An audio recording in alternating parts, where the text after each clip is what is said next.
I'm like, I got to just get there. It opens at 6. What do you mean you were doing what wrong? Something was going to be wrong because I realized I got in the mail a while ago this thing that said transfer notice. Right. Which tells you that you go from one area to another.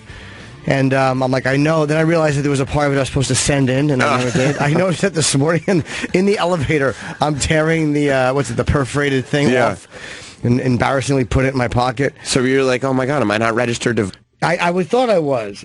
So there was a woman on my floor who left the same time I did, and something told me she was going to the polling place. I looked on my phone where it was. Yeah. And I was kind of following her. It was a little creepy.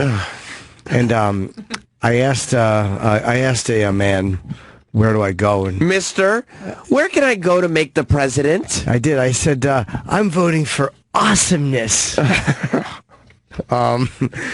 And I saw the vote here sign, and then you just get, there's already a line at like 6:10. How'd you know it was your place, though? Like, did you have to, you had to change, address. I guess you changed your address and everything when you They moved? knew. I don't know how they knew, but they knew. Oh, boy. And they sent me the That's thing. those Clintons. Yeah. They know it all. Yes. And the Podesta emails they talk about. It's in WikiLeaks. Oh, it is? My move, yeah. Apparently, Jim Norton just moved, comedian Jim Norton. Let's make sure he's registered properly. And then everyone else in the email chain went, who? So I get there, and, I got my little dump paper, and a woman comes out, and she's like, if you know your ED, you can bypass the information booth and go into the voting area. I'm like, I definitely know ED, but I don't think that's what she's talking about. Yeah, I definitely know I have ED. I certainly do. And D-Bag, are you going to just stare holes in the board?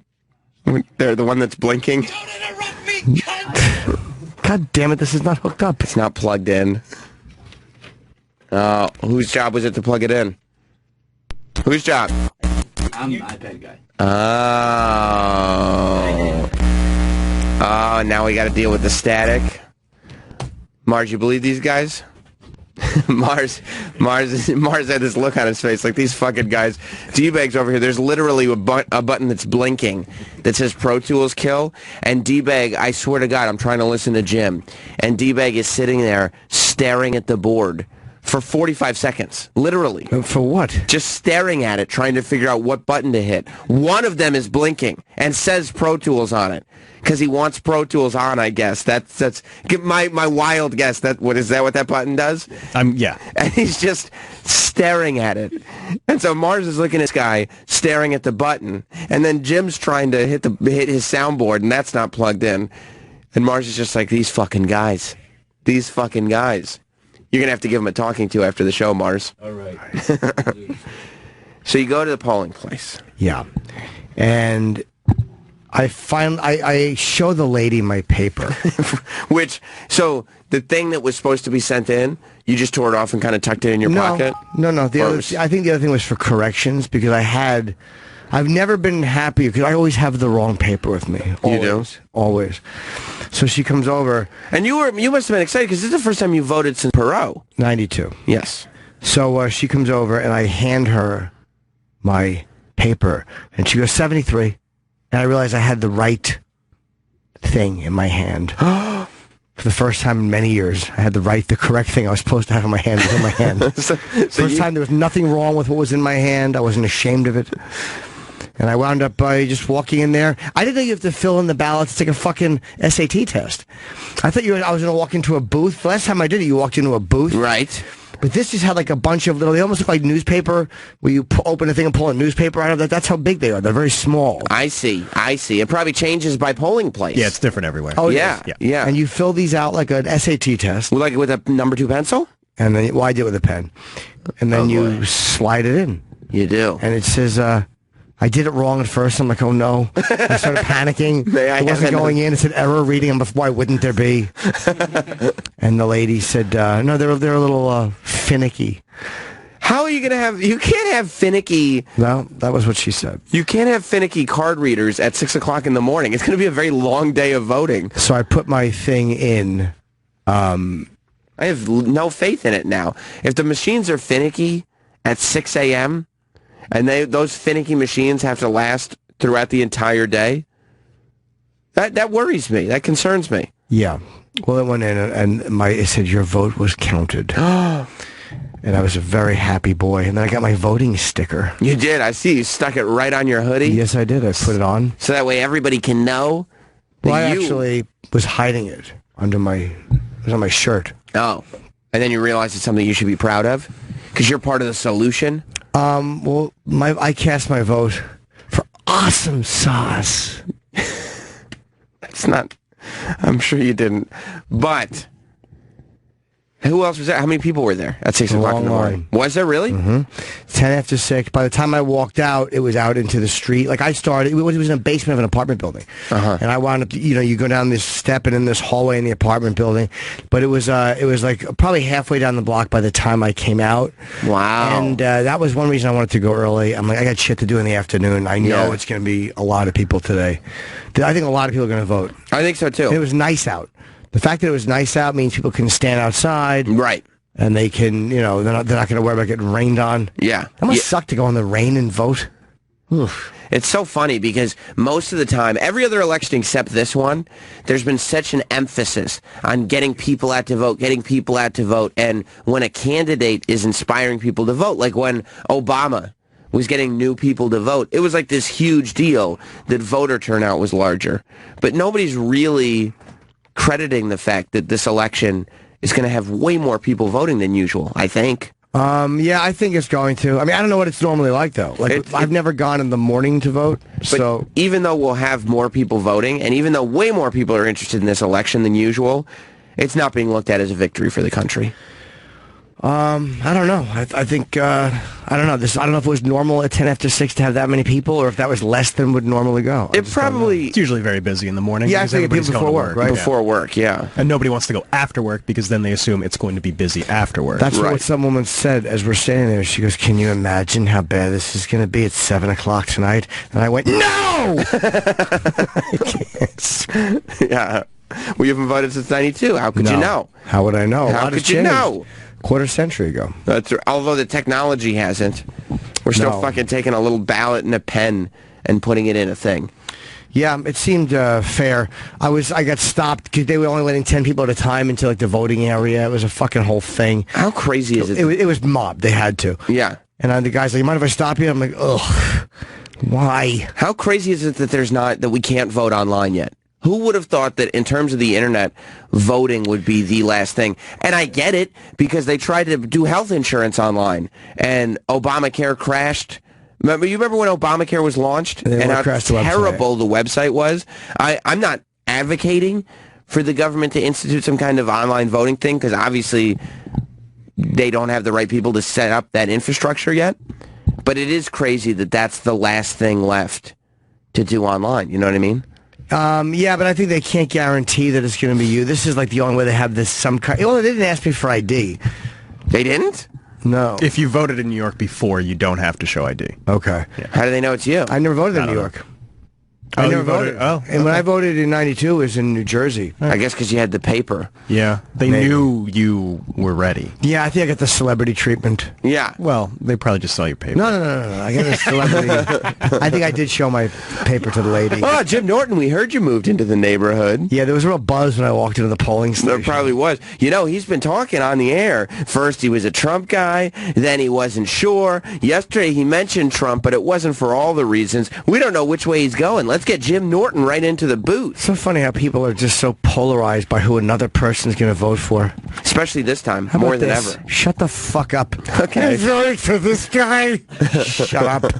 Just shut up. But she's a criminal. But he's a racist. Ugh, go fuck yourselves, everybody. I voted for that person. Look, Jim. Fucking shut up.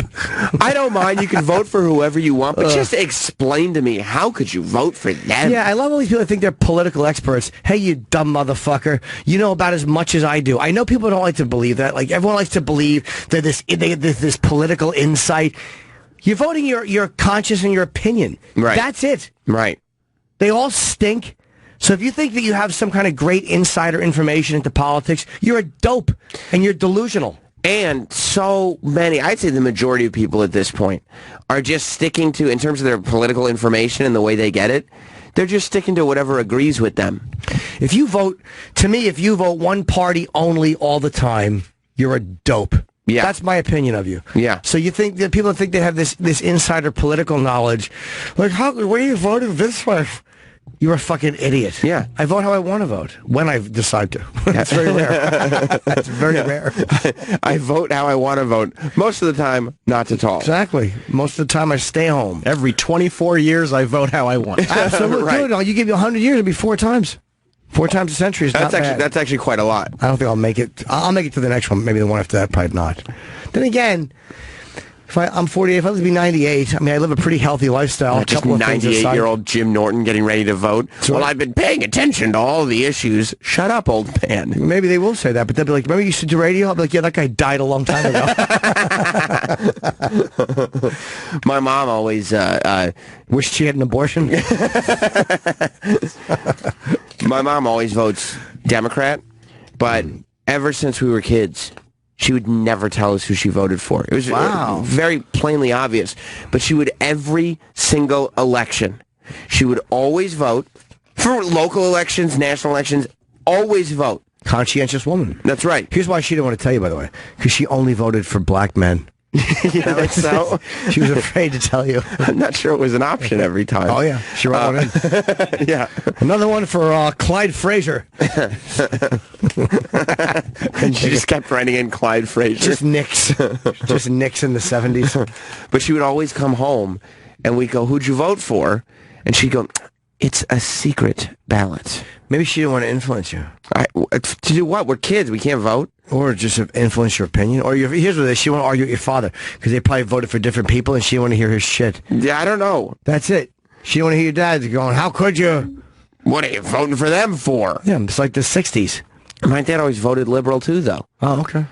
But my dad never cared. Then maybe she wasn't voting liberal. Oh, you maybe think she lied. Yeah, she's pretending to be a Democrat. She's voting the opposite way of your father, and she's just pretending because, it's a secret. We don't talk about it. But she literally didn't want you to know. And she hasn't realized that she could just lie? Yeah, she's been trying to... she's probably not good at lying. She doesn't like to lie. So she's been just trying to, subtly get at him for all these years. And voting against his person is the way to do it. Every 4 years, that's the way she gets back at my dad. Yeah. She's just like, there, enjoy that one. It's like, you're in New York. You're in New York, Mrs. Roberts. That probably won't do much. Who'd you vote for? A person's vote is private. Oh, shut the fuck up. And your mom is right. It's a secret ballot, Sammy. Yeah, it's private. It's a secret ballot. But I mean, there's so many guys out there that know so much about politics. I don't know if I can compete with all the knowledgeable people that listen. You think so? Oh, yeah. Because you'd announce your candidate, you'd get lost in one of these vigorous debates. Yeah, with the smart ideas of one. Hillary said, Trump said, shut up. Right. So here's where we're at. If Hillary wins the election tonight, then we will go to war with Russia. That's what will happen if Hillary wins. Cool. If Trump wins, then it will be like Mussolini. So either way, we're not in great shape. Probably not. Probably not. Either we're going to war with Russia or we're going to become a fascist nation. Those are our choices. So what do you want to do? Do you want to be at war with Russia, which is a terrible idea? Russia's very, very strong. Then again, she's been Secretary of State for a while. We haven't had war with Russia yet. That's true. But she's not Secretary of State now. Well, she has been. She was before. Yeah. But now she's going to have real power where she can set up no-fly zones and then shoot people out of the sky, and then Russia will go to war. If we didn't go to war with Russia for real in Afghanistan, we're not going to war with Russia. Oh, yeah, 1988 movie plot? We're not going to fucking... Or the new Mission Impossible? Yeah, what was that in Dubai? The Russian missile codes? Just something realistic. Fucking terrible. So so you're not saying who you voted for? It's secret. But this is like you teased it for a year. Yeah, no one cares. All you do is get on the air and be like, "Oh, I don't know."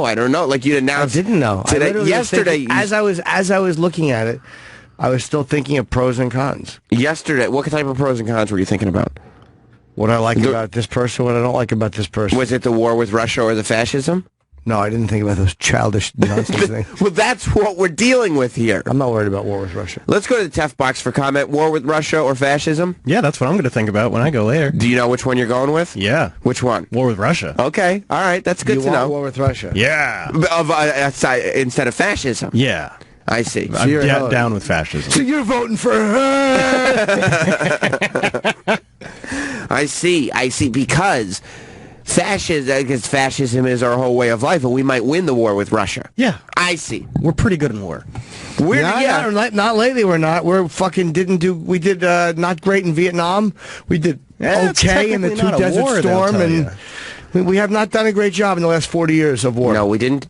Those aren't wars. Technically, we That's true. They were police actions. Right. That's a good point. Police actions we stink, and wars were good. All right. I Right. accept that. Yeah, Desert Storm was an operation. An operation. Yeah, we just don't like to say war. Let's go to Pat in the Bronx. Munaki? No, it's in the I Bronx. miss Pat from Munaki. I do too. What's going on, Hey, Pat? guys. How we doing? Hello. I just want to let you know that Travis Teft has at least one vote for Bronx County Judge. For Bronx County Judge? I would hate if I got feel like elected he's for the most that. qualified candidate. How great would that Can you be? imagine nobody else voted? Yeah, they just didn't bother. Who cares? Bronx County Judge? Whatever. Whoever wins, wins. Who is this guy? And then I got a phone call. Yeah, what are you doing for the next 4 years? Good news, Travis Teft. You're the new Bronx County Judge. Yeah, after your radio... I know you got a job already, but you got to come in the afternoon and just I be would a have to judge. do both. That'd be terrible. Thank you for your vote, though. Well, the community would probably really embrace him because Travis really has that heavy Bronx accent. He really sounds like true. just a roughneck from the Bronx. One of the guys. Yeah. Everything would get backed up when he went to Canada with his wife for 8 days. But God damn it, we're sitting here and holding. No, I don't think you're going to win. You don't think? You never know, Joe. You don't know. You don't know. That's what's great about America. I haven't heard anybody vote for anyone else. That's a good point. Yeah. I think I'm going to vote for... I don't even know. I think I'm going to vote in Votes are general. secret. Huh? Votes are secret. So you don't want anybody telling who they voted for? Well, I think that just should be secret. Why? It's just the way it is. No, it isn't. You mean because it's not polite to discuss politics? That's right. I see. Yeah, at the table. I see. Yeah, maybe I'll do a write-in for Dwayne Johnson. No, he's not running. You could write in, though. You can, but then you feel silly. Do you? Because you have to put it in, and they have to get it by 7 p.m. tonight. Right. So you're not going to make it. You voted for one of the two main candidates. You either voted for... I voted for Awesome Sauce. You did not. Neither a candidate or a party. Yeah. And by the way, neither of those two candidates represents anything close to Awesome Sauce. You either voted for war in Russia or fascism, correct? Person's vote is secret. Oh, you piece of shit. You've been talking about it, though. I know, but now I'm done with it. I voted, I'm done. We'll see what happens. So you're just going to go with whoever won and be like, yep, that was my pick. Maybe. Dan in Florida. Votes are secret. Hi, Dan. Hey, guys. Hello. I do want to point out, I voted for war with Russia, but I think the last war that America actually won, it was because we were working with Russia, and they did most of the work. Oh, the shit. war with Russia... So why'd they you threw a lot vote of for war bodies with out. Russia? They did a lot of the work, but let's be honest. On the Japanese side, we took care of things. That's true. That's true. Yeah, Don't you can't give the the Russians credit for Japanese side. Japan, sir. Please. Yeah, we ended that quick. Yeah, that was all U.S. of A. That was all a big eagle dropping a little message. All right, fair enough, boys, fair enough. You should have thanks. thought of that, Dan. Thank you very Christ, much. You forget our contribution? Let's go to Kyle in Alabama. Kyle, welcome to Jim Norton and Sam Roberts. Hey, guys. What's up, buddy? Kyle. Jim, I wanted to ask you, I know that, obviously you and Amy are pretty good friends, or, Sure. kind of help her out and whatnot. And on that Charlie Rose Amy interview, Schumer, you made mean? it- Yeah, sorry. Yes, Amy Schumer, same thanks. Charlie Rose interview, she said that she could never be friends or associate with anybody that would vote for Trump. Now, I know y'all probably, I'm just using her as an So example. she wants but I know you war with probably- Russia? Jesus Christ, Sam, can I just talk to Jim for 1 second? You can come in with your hilarity, okay? With Amy, obviously, she's probably one of the bigger ones and more, a staunch Hillary supporter. But with any other, and in that comment, I don't want you to address too, but with any of the other comedians and stuff, I know you deal with more liberal type stuff. But with you having, like you said, you kind of take each candidate or each kind of individual and kind of sort it out and then vote with. Oh, my God. Yeah, I let you talk. What's your question? I didn't do that, not for 3 hours. I'll be honest. I don't don't care who any comedian votes for. I don't care what any of them say about politics. People say dumb shit with politics. Like, if this happens, I'll leave the country. Or if that happens, I'll do the... it's just a way of expressing what you want to if you're a candidate. The same thing with Trump. I mean, when you look at him, people would go like, anybody but that cunt. It's the way people are with politics. They're very fucking... It's extremely emotional and personal, and we get very, very, very defensive of the person. For some reason, we think that somebody not voting the way we want them to vote is a vote against us or against our way of seeing things and our view of the country. So if you don't see people have been losing friendships over this dumb shit. So your question is, do I care if they know how I vote, or I'm not sure what your question is. Get ready for another novel. If it's ever brought up at all. Sure. I mean, to be honest with you, I haven't talked about it with Amy or Louie or anything because I really haven't seen them. But we've argued politics at the Comedy Cellar for years. If it came up there, we would just argue it the same way. Every comic at that table has argued politics for the last 20 years. So, of course we would bring it up. But we just haven't all sat around that table together. But I do like that at the Comedy Cellar, one thing is key, and that is, at the end of the day, votes are secret. Yeah, votes are secret. votes. That's right. That's personal information, right. And we're never going to discuss. Absolutely. But at the end of the day, opinions are one thing, and you can have a discussion. This is a secret. But votes are secret. This is secret. Yeah. This is secret. Because if votes weren't a secret, why would they make it a secret ballot? Absolutely. It's not a ballot, public ballot, it's a secret ballot. Right. So keep it secret. Smart. That's very, very smart. Have you seen that the people are going nuts because there's already Hillary, Madam President, Newsweek magazines that are in the back rooms of bookstores?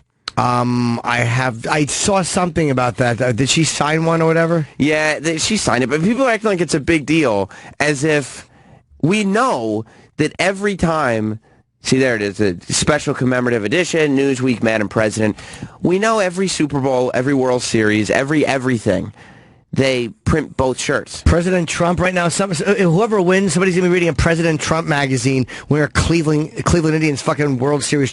They just make them. It's the same shit. Yeah. It's just that Hillary is the one that somebody decided to take a photo of. Yeah, who cares? That's it. That's actually a good cover. You think so? Yeah. They're probably just hedging their bets that she's going to win. If not, they're going to have a little egg on their face and the yolk's on them. Let's go to the phones. Oh, we got some good news in the Teft camp. Kyle in Philly. Oh, no, it's cancer. What's up, Kyle? Hey, good morning, you schmucks. Good morning. Hi, Kyle. Hey, I just want to let you guys know that I voted for Travis Teft for the school board county in Hunterdon County, New Jersey. Oh, good, So, good. That's great. That's great. Here's the thing. There was nobody else on it. Oh, boy. So this could be a shoo-in for old Tefty. That'd be That's great. right. I do hope you win something today, Yeah, Travis. is You that deserve nice? it. You work hard. Thank you. Imagine if it was like fucking 8 different things he really won. He's like fucking Chauncey Gardner. People just keep voting for this name. We've never heard of Got to it. go from the Bronx to Hunterdon County. Yeah, and then be on here radioing in the morning. I don't think they call it that, but I'd like that you do all the jobs, though. Yeah. You'd end up... look, it's your duty as an elected official. That's right. This is your path to presidency. This is like think? Obama's moment at the DNC when he gave that speech. Like, you're going to be the guy who nobody knew, except then a bunch of idiots wrote him in for shit, and then you get to be the president. It's true. In 4 years. That's how it goes, then okay. I think it's exciting. I'll take you guys with me. Although we'll never know who voted for you for president That's in true, 4 secret years. ballot. That's right. It's a secret ballot. It's a secret. It's a secret. Nobody knows for I never sure. tell who I voted for. You don't. I don't talk politics.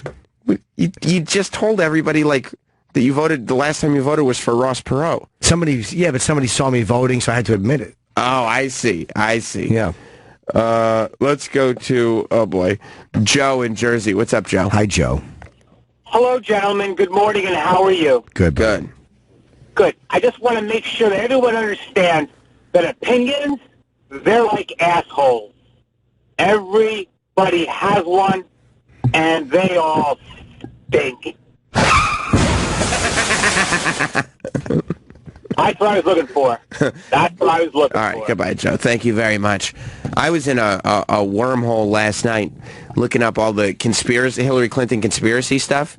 You know, because she's it started with the spirit cooking. Because a lot of people are talking about Hillary Clinton and spirit cooking. Have you seen the spirit cooking stuff? I have not. Oh, boy. Oh, boy. Well, Alex Jones is the first person to blow the lid off of it. And unfortunately, there's not a ton of mainstream news sources that are doing it, but one of the emails. So there's this thing called spirit cooking, right? And Hillary has been long tied to the Illuminati and Satanism and all that stuff. And so, It's just exhausting. and so there's this thing. I saw the YouTube video, and there's this artist. Can't remember the artist's name. But she does spirit cooking, where she writes recipes in pig's blood on the wall. And she writes, like, mix breast milk with the milk of sperm and pour fresh urine onto nightmares. Who, Hillary does that? No. An artist did it. Oh. She considers herself an artist, but other people say it's not just an artist. She is doing rituals that are founded in the occult. And that's what this is all about. So, apparently, John Podesta, his brother, because all these emails, all the Hillary emails that are coming out that we're reading, they're all Podesta emails. Right. John Podesta's brother, I guess, is a big fan of this spirit cooking lady. And so he contributed to her Kickstarter. And one of the benefits of contributing to her Kickstarter, if you did a lot, and he must have done a lot, is you get to have dinner with her. You get to go to a spirit cooking dinner. How much do you have to contribute? They didn't to say. go eat with this asshole. The spirit cooker? It didn't say. It didn't say. What's the blood she uses? Pig's blood.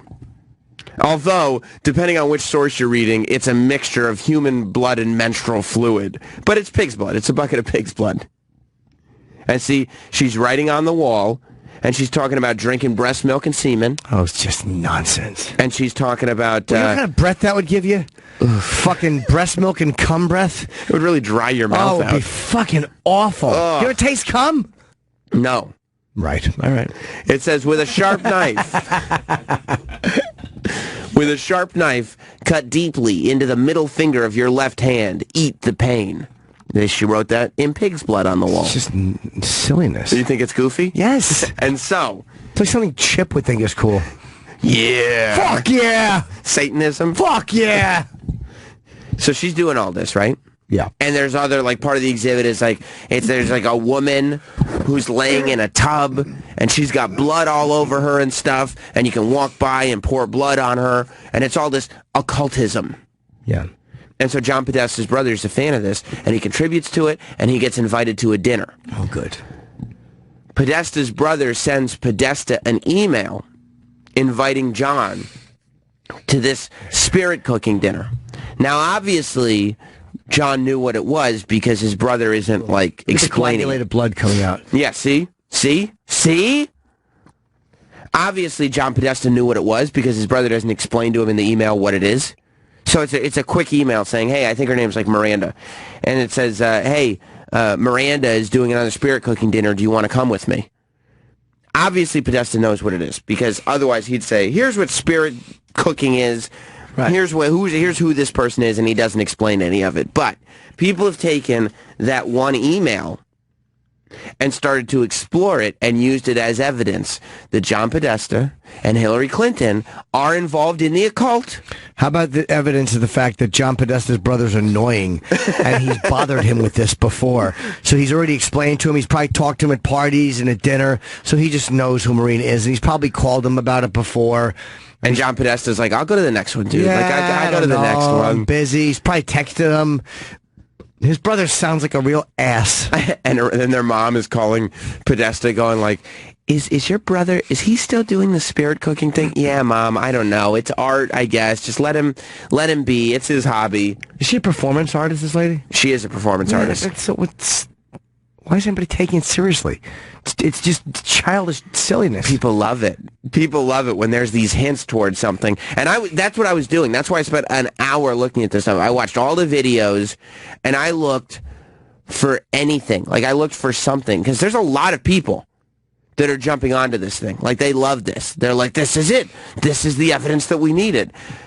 But there's really no other emails about it. It's fresh morning urine. Fresh morning urine. Sprinkle over nightmare dreams. It means nothing. What are you talking about? That's occultist.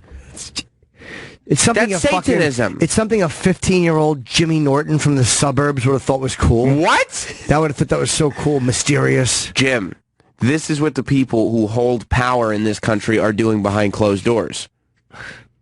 This is what's going on. I want to go, and they say that's why Hillary had Jay-Z perform a concert for her, because Jay-Z and Beyonce are Satanists who are in the Illuminati. Everybody knows that. Look at that pulpy fucking... You know how bad that room must smell? Not if you're Illuminati. Oh, like under your sheets when the girls in their period. Coppery bedroom. I was about to say, just the smell of freshly minted pennies. Yeah. Yeah, very metallic and real pulpy. Oh, yeah. Looks like she has fucking red pudding in her underpants. Wow, look how chunky it is.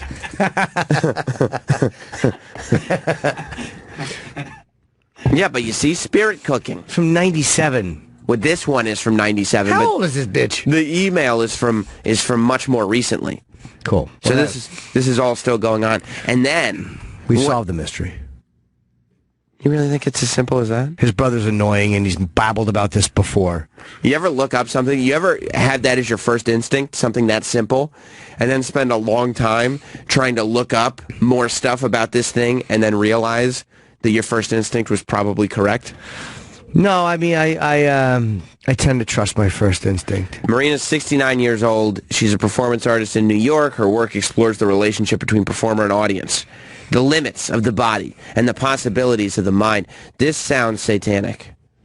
This sounds satanic to me, and it would explain why Hillary Clinton has achieved the power that she's achieved, because she prays to the gods of the underworld.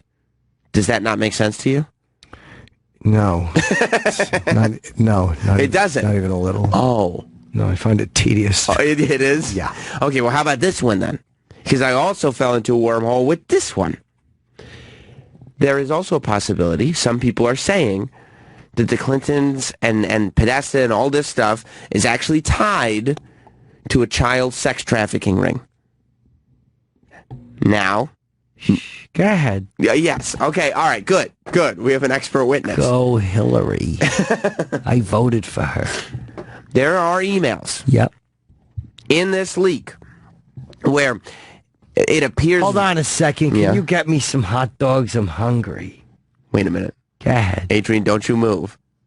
Because there are emails where there are references to hot dogs and pizza. I love pizza. I love eating little pizzas. How much does pizza cost? $22,000. I knew it. I knew it. Okay, this email is... All right. That's what was going on in this email. Sure. They said Obama and Hillary were flying in... You know why they call it pizza? Why? Because you put your wiener in the soft dough and you pull it out and it's got sauce all over it. Oh, no. Oh, no. Why would you say that? Well, that's terrible. But, listen, it said in the emails, $65,000 spent by Obama and Hillary flying in. Any Beanie Babies? Hot dogs and pizza. I haven't even gotten to the Beanie Babies yet, Uncle Paul. Oh, I know all about this. Hot dogs and pizza. Yeah, At we had a big 65 party. With Beanie Babies, too? Yeah. Sure. Hot dogs and pizza. Beanie Babies. Yeah, beanie air quote babies. Okay, here's the problem. There was an email from Georgetown Law, Yeah. the university, Sure. and it was somebody. .edu. It was somebody that was saying they were trying to sell a lot of Beanie Babies. They wouldn't say which was which. This was recently, so Beanie Babies are almost valueless, and it was something like $20 each. And there was a ton of them. And it ended up being $10,000 or something like that worth of Beanie Babies. So you tell me, who is paying $10,000 for a bunch of Beanie Babies that they don't know what they are? And by the way, We all know what they are. very weird language used to describe these things. Sure, bring the Beanie Babies. Wear your mask. Listen to this. It Deny says, everything. it says 480 little creatures of joy. Yeah. And I'm selling each one for $20. Sure. You must buy all 480, though. It's a collection. They are very respectful and amicable with one another. And they are, for the most part, cat and dog friendly. Some are sassier than others naturally. Please let me know. My parents can't find out. What the fuck does that mean? It means that you got to sell your Beanie Babies. They're cat and dog friendly. Why That means they got no hair on them. Why would it say that? Now, why would it say that some of the Beanie Babies are sassier than others? Because they ought to cry. The Beanie Babies? Sure. They're inanimate objects. Doesn't mean anything. You don't think so? No. $9,600 for 480 Beanie Babies. Probably someone trying to be cute selling their something. Beanie Babies? I don't know. Why'd it say my parents can't find out? No, because why would it say that if it was really pedophilia? Nobody would write that in an email to John Podesta. It's codes. You wouldn't say my parents can't find out. Well, That's a terrible code. You think so? Yes. You think it's very clearly obvious? Yeah. It's a little too on the nose. But a lot of the... First of all, they didn't think it would go public. It was on private emails. Yeah, but they still know. Nobody would say that. You'd say something, you'd use different code. So then what does it mean? I don't know. Well, that's the question, isn't it? Don't know. Lots of secrets in this whole cycle. Not just who did Jim Norton vote for. Let me see. Hold on. There's chats and message boards. Oh! LB little boy. That's how it works. LG little girl. CP child porn. That's a stretch. Yeah, that's... CL. I'm a CL. These aren't code words. These are just initials. I'm just telling you, I'm a CL. What does CL oh. The AOC has got to change. I can figure out what CL stands for. The AOC. DAOC? The AOC. Oh. It's got to change. Oh, AOC. Are you a blah? Blah? I'm a blah and a glah. Oh, no. The AOC has got to change. Let's go to Dan in Philadelphia. What's up, Dan? Hey, Sam. Hey, Jim. Thanks for the Beanie Baby plug. You're welcome. No, I was looking into that Hillary Clinton thing. Good. It's definitely satanic. If you want to look it up, you can see the whole ritual. It's on film, and it's the girl who is in the email doing it, and it's basically a mixture of blood, semen, and it's like human blood, semen, and fecal matter or something, and they make paintings out of it. And then... But yeah, I mean... They had an excerpt from Bill Clinton's book, and he talked about Hillary and Bill going to Haiti and how much they loved voodoo. They said voodoo was their favorite part. And I said, which voodoo you do? Yeah. Well, that's all I had. So, I mean, again, thanks for the Beanie Baby plug. Jim, your Uncle Paul's a little off today. Is it really? Have a good... Yeah, man, it's a little off today. It's dripping in and out. Does it not sound like him? And some points it does, some points it doesn't. It's a little all over the place, man. You gotta tighten it up. I think you're right. I can feel the same thing because it's too on the nose with the Beanie Babies. It's just too much. Uncle Paul is not good with everything being right out in front of him. It's got to be like little things. Right. Beanie Babies. So you're saying the Beanie Babies thing is even too ridiculous for Uncle Paul to take seriously? Yeah. It's got to be code. Let's go to... Got to sell it. Let's go to Kurt in Minneapolis. Hi, Kurt. Kurt, Gentlemen, good morning. How are you? Buddy. Hey. Sam. Yeah. Now, over the years, you've been quite a shit stir, shall we say? Yeah, you can say that. I just, I need to implore you, please stop this. When I get to work, my employees are going to be in such a frost, believing this stuff that I just don't know what I'm going to do. Well, dude, I saw it on the internet last night. They said Hillary Clinton could be a satanic pedophile. And when I see it on the internet, and I saw emails very indirectly hinting that somebody who knows somebody who's a brother could be involved in a person who might be doing this, it's pretty much clear and right in front of you. Well, yeah, but was it in a Facebook name? Because we all know that that's when shit gets real. In the Facebook stuff? Yeah. Yeah, no, you're right. You're right. We should be looking at Facebook messages. Thank you, Kurt. Look, maybe that's what the 33,000 deletions were, pedophile stuff. Pedophile and satanic stuff, too. Yeah, maybe it was all just pictures of naked kids with devil blood on them. Here's what it could have been. Pedophile stuff, satanic stuff, and plans to go to war with Russia. Maybe. Because those are the three things. Now, just tell me this. The person that you voted for, Jim. Yeah. Any of those three things apply to them? Well, in World of You, all things apply to all candidates. Oh, Jim, what a mystery. What an enigma you are. That's right. Votes are secret. Your mother was right. Let's go to Shane in Indiana. What's going on, Shane? What's going on, boys? Hey, I'm getting ready to go to polls. I need to get my ducks in a row, so I got a question for you and a question for Travis. Okay. And since you guys have the info about Russia war That's and right. fetishism, Yeah. who stands tougher on missing mommy stances? I didn't hear what you said, sir. Who's got a tougher stance on missing mommy? Mommy to run away? What's your question And for then Travis? Trap dog. Yeah. Here's the question. Mm-hmm. How easily can you commute to Indiana, and how are you for dead bodies? Because I'm putting you down for county coroner. Oh, that could be a fun job, that's great. Travis. Right, you get fired for fucking on the job. Head down, spend your afternoons in Indiana being the county coroner. Look, I'll take any public office I can get. Yeah. Yeah. You ever seen that show, 6 Feet Under?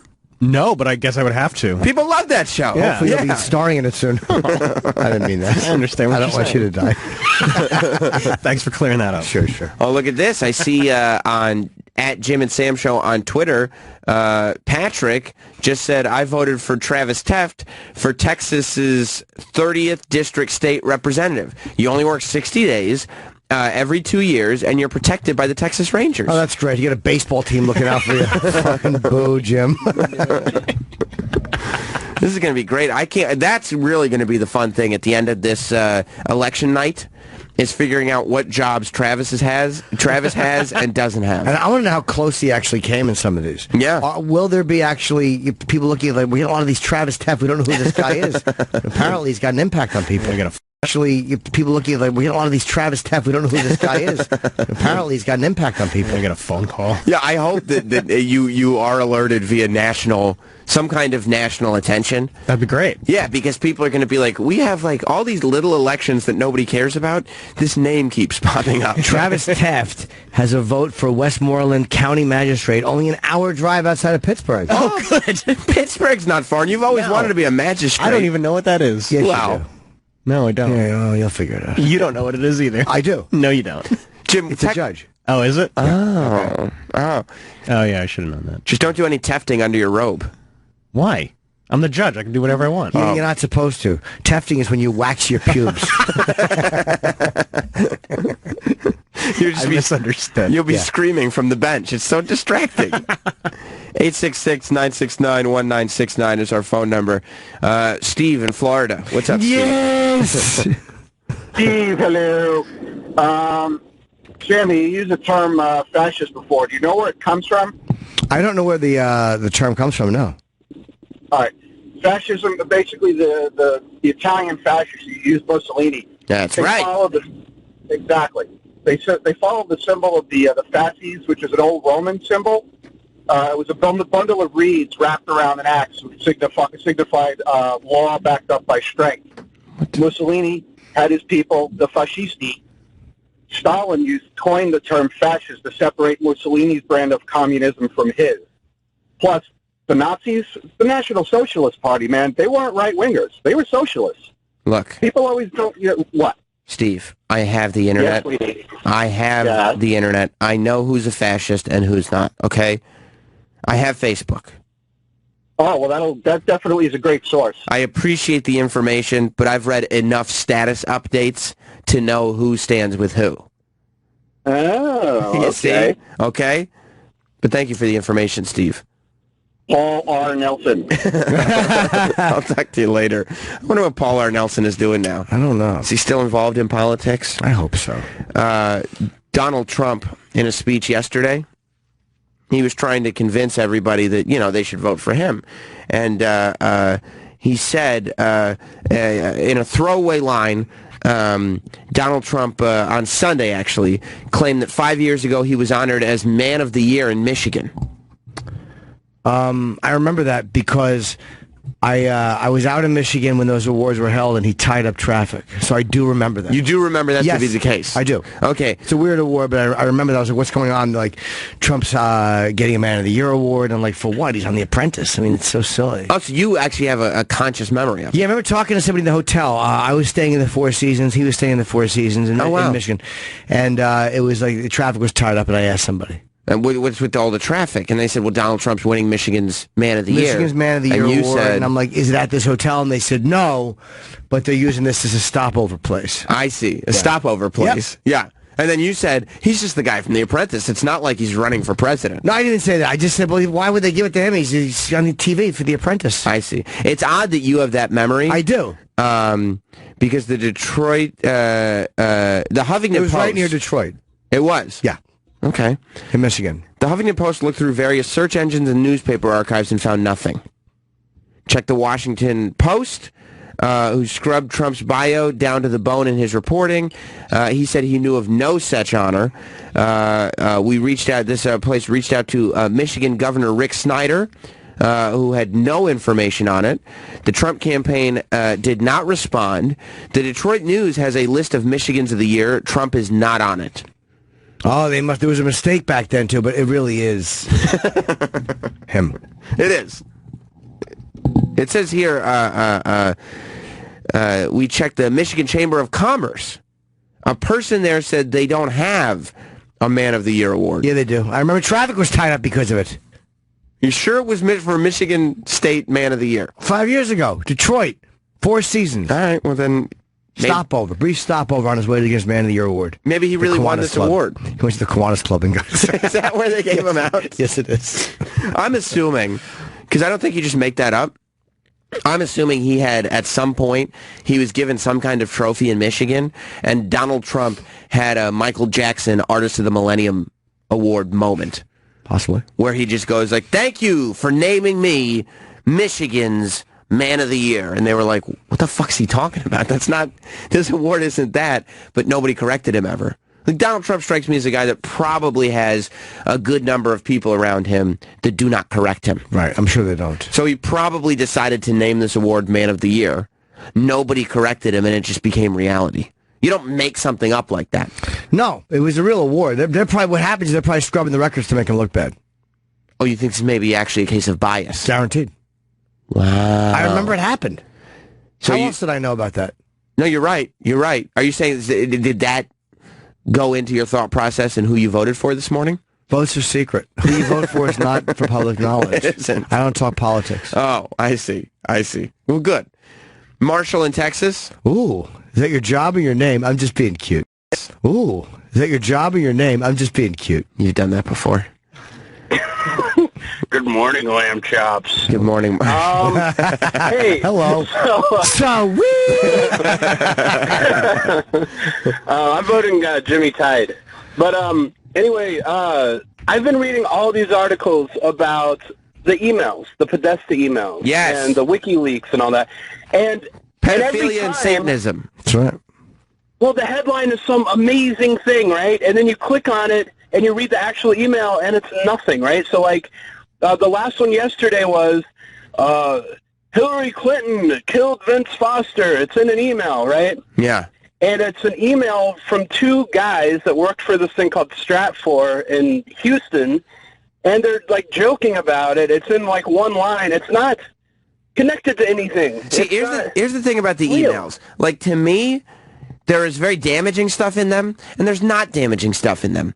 To me, the most damaging stuff in those emails is the fact that Hillary was definitely getting debate questions in advance. She certainly was. Yeah. Stuff like that is dirty and wrong, and that's where you make the case that she's a liar.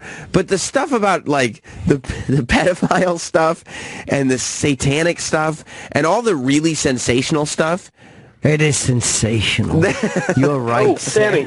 they're like pulling at strings so much. Like the evidence that is being used to display this in the emails is so paper thin. But is anyone really like taking that seriously? I mean, you get some fringe people, but no one, no one is really taking that seriously, or no one's really talking about that like in anything other than just some fringe, silly story. Well, the mainstream's not. Yeah, I mean, no one. But the fringe is becoming a very, very large. That's really how Donald Trump was able to get elected. You know, through the primaries was the fringe. Not the same fringe that's saying that Hillary's a Satanist pedophile. That's an extremist, like 9/11 conspiracy type of fringe.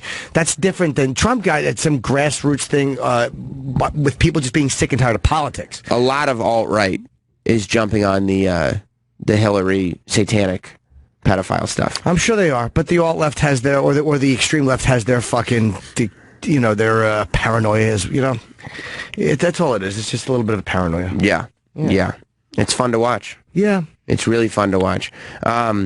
They also said that the 13-year-old that was going to, file charges against Donald Trump for sexual assault made it all up. Of course she did. The woman who alleged Donald Trump raped her at age 13 at one of the billionaire pedophile Jeffrey Epstein's notorious sex parties fabricated the story. The Daily Mail learned when the civil suit was initially filed in April, Trump's legal team branded the allegations disgusting at the highest levels and a hoax, clearly framed to solicit media attention or perhaps simply politically motivated. Then last Wednesday, Katie Johnson suddenly canceled a packed press conference at which she was set to reveal for the first time, saying she was too afraid following a series of threats against her. Is that her? I suppose so. Yeah, that's her. She doesn't look 13. Well, she's not anymore. Boy, have I said that before. Yeah, so she was making it up, which isn't, I don't think is a huge surprise to anybody. No, it's not, but I hope he sues her fucking cunt off. He should. I really do. I hope he sues her cunt off. Yeah, oh my God, he took all my money and my cunt fell off. He's like a little... Yeah, it just hits the ground. Yeah. Sounds like somebody dropped a cocktail weenie. Yeah. Fucking asshole. She's like a crazy woman. How do you fucking publicly accuse somebody of fucking you when you're 13 and then just take it away with no consequences? All right. I admit I made it up. Can we all move on now? No, Did she admit making it up, though? The Daily Mail is saying she made it up. Is she admitting that? Or? Let's see. It says a source with knowledge of the controversial case told the Daily Mail Katie Johnson's account has been believable and compelling right up until the last minute, but new information emerged that suggested she had not been telling the truth. Ultimately, it was discovered that Donald Trump's name had been inserted into this. He was not involved whatsoever. After that, she had no credibility. Well, I know it happened. What happened? She said that it actually seemed plausible. She said that it was with Jeffrey Epstein, and then Trump came into the room, and there was a bunch of them in there, and then he snuck her into another, I shouldn't laugh, but it's very sad. It's hard not to laugh. Is that what it is? Sometimes the laughter masks the tears? Yeah. I see. And she said that he took her into another room and raped her. Like Jeffrey Epstein hooked it up. I see. And they were all talking, and she said that he took her into another room and he raped her. So it was very believable, and they didn't know what to make of it. Mm-hmm. Trump wouldn't comment other than to say it was a lie, but she had some specifics. Yeah. So she knew the time of day it was, and she said there were other girls there, but they said her location was weird. What was the location? She said it was on the moon.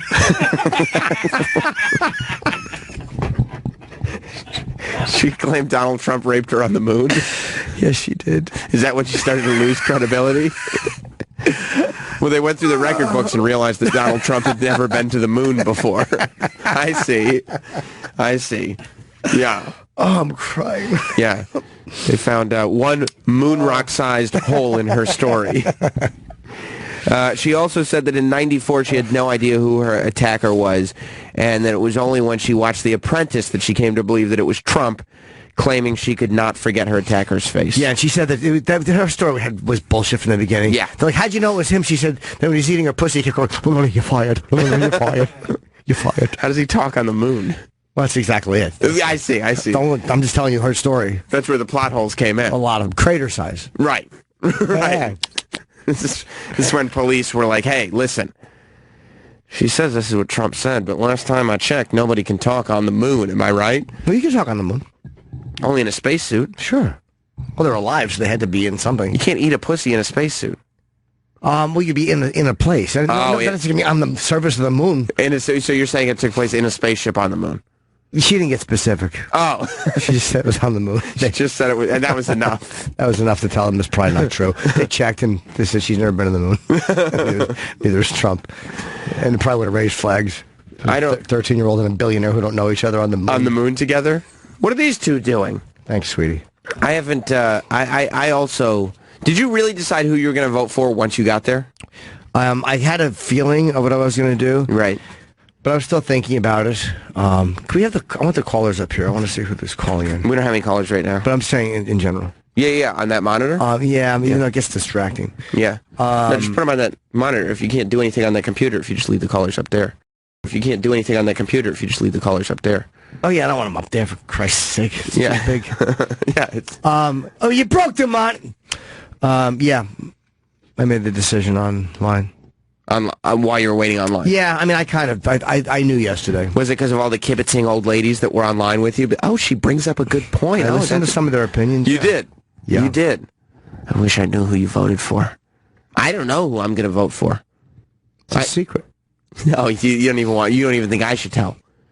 Well, you can tell. Right.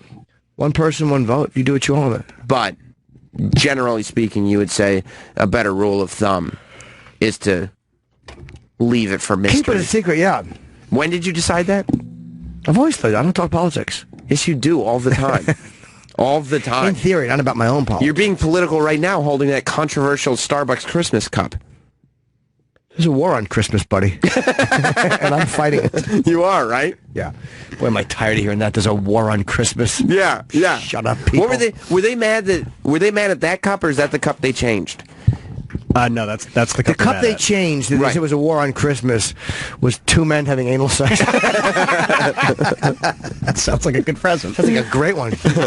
Your chocolate drink in it, throw it on your face. They were mad at the green cup because there was no red on it. Is that correct? Yeah, and it wasn't Christmassy enough. That's true. I think it was like, endorsing the Green Party or something. I don't know. What? Look, when I read it, I stopped reading it because it seemed so asinine to me that I was like, I don't even want to read what these people. War on Christmas, buddy. It's green. Green is one of the Christmas colors. It's one of the colors. One of them. Yeah. Where's the red, buddy? It doesn't need to be both. Yes, it does. Hanukkah's blue. It's not taking Hey, don't make us. That's not nice to say. I don't mean it's a nice holiday. Oh, yeah. It sucked. Yeah. People got very upset, and Starbucks did announce they were coming out with a red cup too now, just to make sure that everybody felt okay. Absolutely, war on Christmas, buddy. About the fact that they were not declaring war on Christmas, everything was going to be fine, and that would be that. Yeah. Don't you worry, everybody. Everyone will be fine. We won't declare war on Christmas. We'll have red cups as well. So stupid. Yeah, and I guess in the end, like Starbucks had to say, these aren't our holiday cups. These are like our community, like unity cups, and we haven't even put out our holiday cups It's November, and they're green. Why is Starbucks lying about the cups? I don't know. They're definitely the holiday You cups. think so? And then they're like, oh, shit.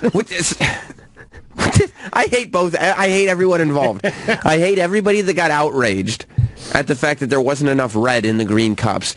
And then I really hate Starbucks because they sat there and acted like, well, no. Those aren't our holiday cups. We haven't even put our holiday cups out yet. No. Yeah. They spent all year doing market research, testing different things, going CEO to CEO to CEO, management to management, getting approval, until finally they launched that green cup. Yeah, and the design is like commissioned by an artist. So do you really think that like an artist commissioned design was only scheduled to run for a few weeks before they brought out their red and green cups? No. What do you think that they're just saying that to cover themselves? Of course. Because they're getting a lot of flack? Yeah. Now they're like, no, the red and green ones are coming. Well, Starbucks once in a while tries to do something that's a little political. Like, remember discuss race with your barista? Which is who you want to talk about race with. That was a huge mistake. Yeah. Somebody whose career has got them in a fucking coffee place. You want to talk to Soccer Patty about race? I think the blacks are ruining everything. Goddamn Jews are controlling the media. Terrible Patty. She really is honest with her opinion. She can't help it. No. How great would that be if all the Starbucks baristas were racist? It'd be awesome. If you could discuss race with them, yeah, they probably should be able to take a negative approach if that's how they felt. Especially if she just did it for no reason at all. Like, yeah, I'll have the dark roast. Yeah, well, he shouldn't have been selling cigarettes in front of that store. Well, you brought up dark. Yeah, but now I feel Starbucks is just going to come out with a fucking red cup with some mistletoe slapped on it and be like, this was our holiday cup the whole time. Just a recycled bullshit nonsense. And everybody that worked in Starbucks HQ, all the artists and everything that all worked on figuring out what their cup was going to be, they're all just being treated like assholes. I didn't even notice there was... When I looked at my cup this morning, I just got on the way in, I just thought, oh, Christmassy. That was it. It didn't bother me. First of all, you have the fucking cup holder around it, which covers 60% of it. Yeah. It's brown with a green Starbucks broad on it. Who gives a shit? Why would Starbucks not say, well, good news, everybody, we're having red cup holders for Christmas. All they had to do was be like, oh, you just didn't have time to see our cup holders. That's it. Just come out with red cup holders, put them on the green cup, and all of a sudden, Feliz Navidad. Or how about just tell people, fucking drink it or don't? Yeah. Who cares? It's coffee. All right, this is what's going to happen. No special Christmas cups for anyone. It's just stupid. Everybody's just going to have white cups with the Starbucks logo on them because you guys can't handle special things. It's just stupid. People like to be upset. They do. They love it. I don't give a fuck about Christmas colors on the... I like Christmas colors, but I don't care about them on a Starbucks cup. Well, the thing is, people have nothing going on. A lot of people have nothing going on. So they need to feel passionate about something.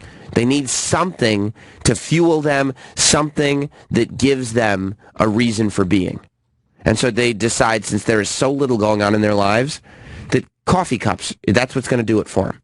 Maybe they can make the Starbucks lady red on some of them and then put that with the... It's just complicated. How about... Who gives a shit? Right.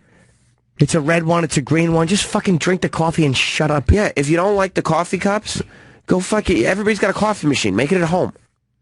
Get some chock full of nuts. It's fucking idiots. So stupid. It's really stupid. It is. What do you think's going to happen after tonight? There's going to be a new president. It's actually great insight. Thank you. I thought you don't talk politics. Well, I'm not. I'm just saying that's what's going to happen after tonight. I'm not saying who it's going to be. I believe that it will not be a long night. I don't think it'll be... Well, you think Trump's just going to run away with it? I don't agree with you. That's not what I said. You just said it before. No, I didn't. You think Trump's going to run away with it? At one point, I thought it would be fun to, watch the whole thing play out and stay up and blah, blah, blah. I don't think it's going to be a long night. Maybe not. I think we're going to find out pretty early that Hillary has won. I was secretly hoping somebody would interview me on my way out.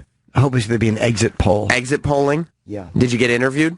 I did not. Nobody gave a fuck who you voted for. There were no cameras. None? No, I was bothering people on the way out. Old people. I was bullying them. Who are you voting for? Just grabbing their old lapels and shaking them. I'd love to bully the elderly on the way out. You would? Make them vote for whoever I tell them. muscle your candidate's way into office. Yeah, like fucking goon Arnhem in there. I don't think that's what we agreed upon. And you just grab him by the elbow and walk him in roughly. Get in there, vote. I'll fill it out. Yeah, it's my grandfather. Don't worry. I'm going to walk him in. Yeah, I think it's going to be a quick one. I mean, it's not going to be, ridiculous, but I just don't think we're going to be up late watching this thing. I could be wrong. So how does it work when Trump or Clinton vote? They just fucking Secret Service is fucking... obviously, they have it pre-planned, but they have a different entrance for these people, or... I'm sure they're not waiting online. No, of course not. But you have to get in there and vote with the public. There's always people there when they vote. Either they go in the back door, or they probably go in the front door, and the Secret the public. There's always people there when they vote. Either they go in the back door, or they probably go in the front door, and the Secret Service tips off the polling place, saying they're on their way, and they just clear a path for them. They just walk right in front of the line. Metal detectors for everyone in the area, though. They have to go through a way where I'm sure they're not walking by somebody who could have a gun. I'm sure, but they, I'm sure they pat everybody down who's there, and then they walk them by, and they walk them right to the booth, and they let them vote.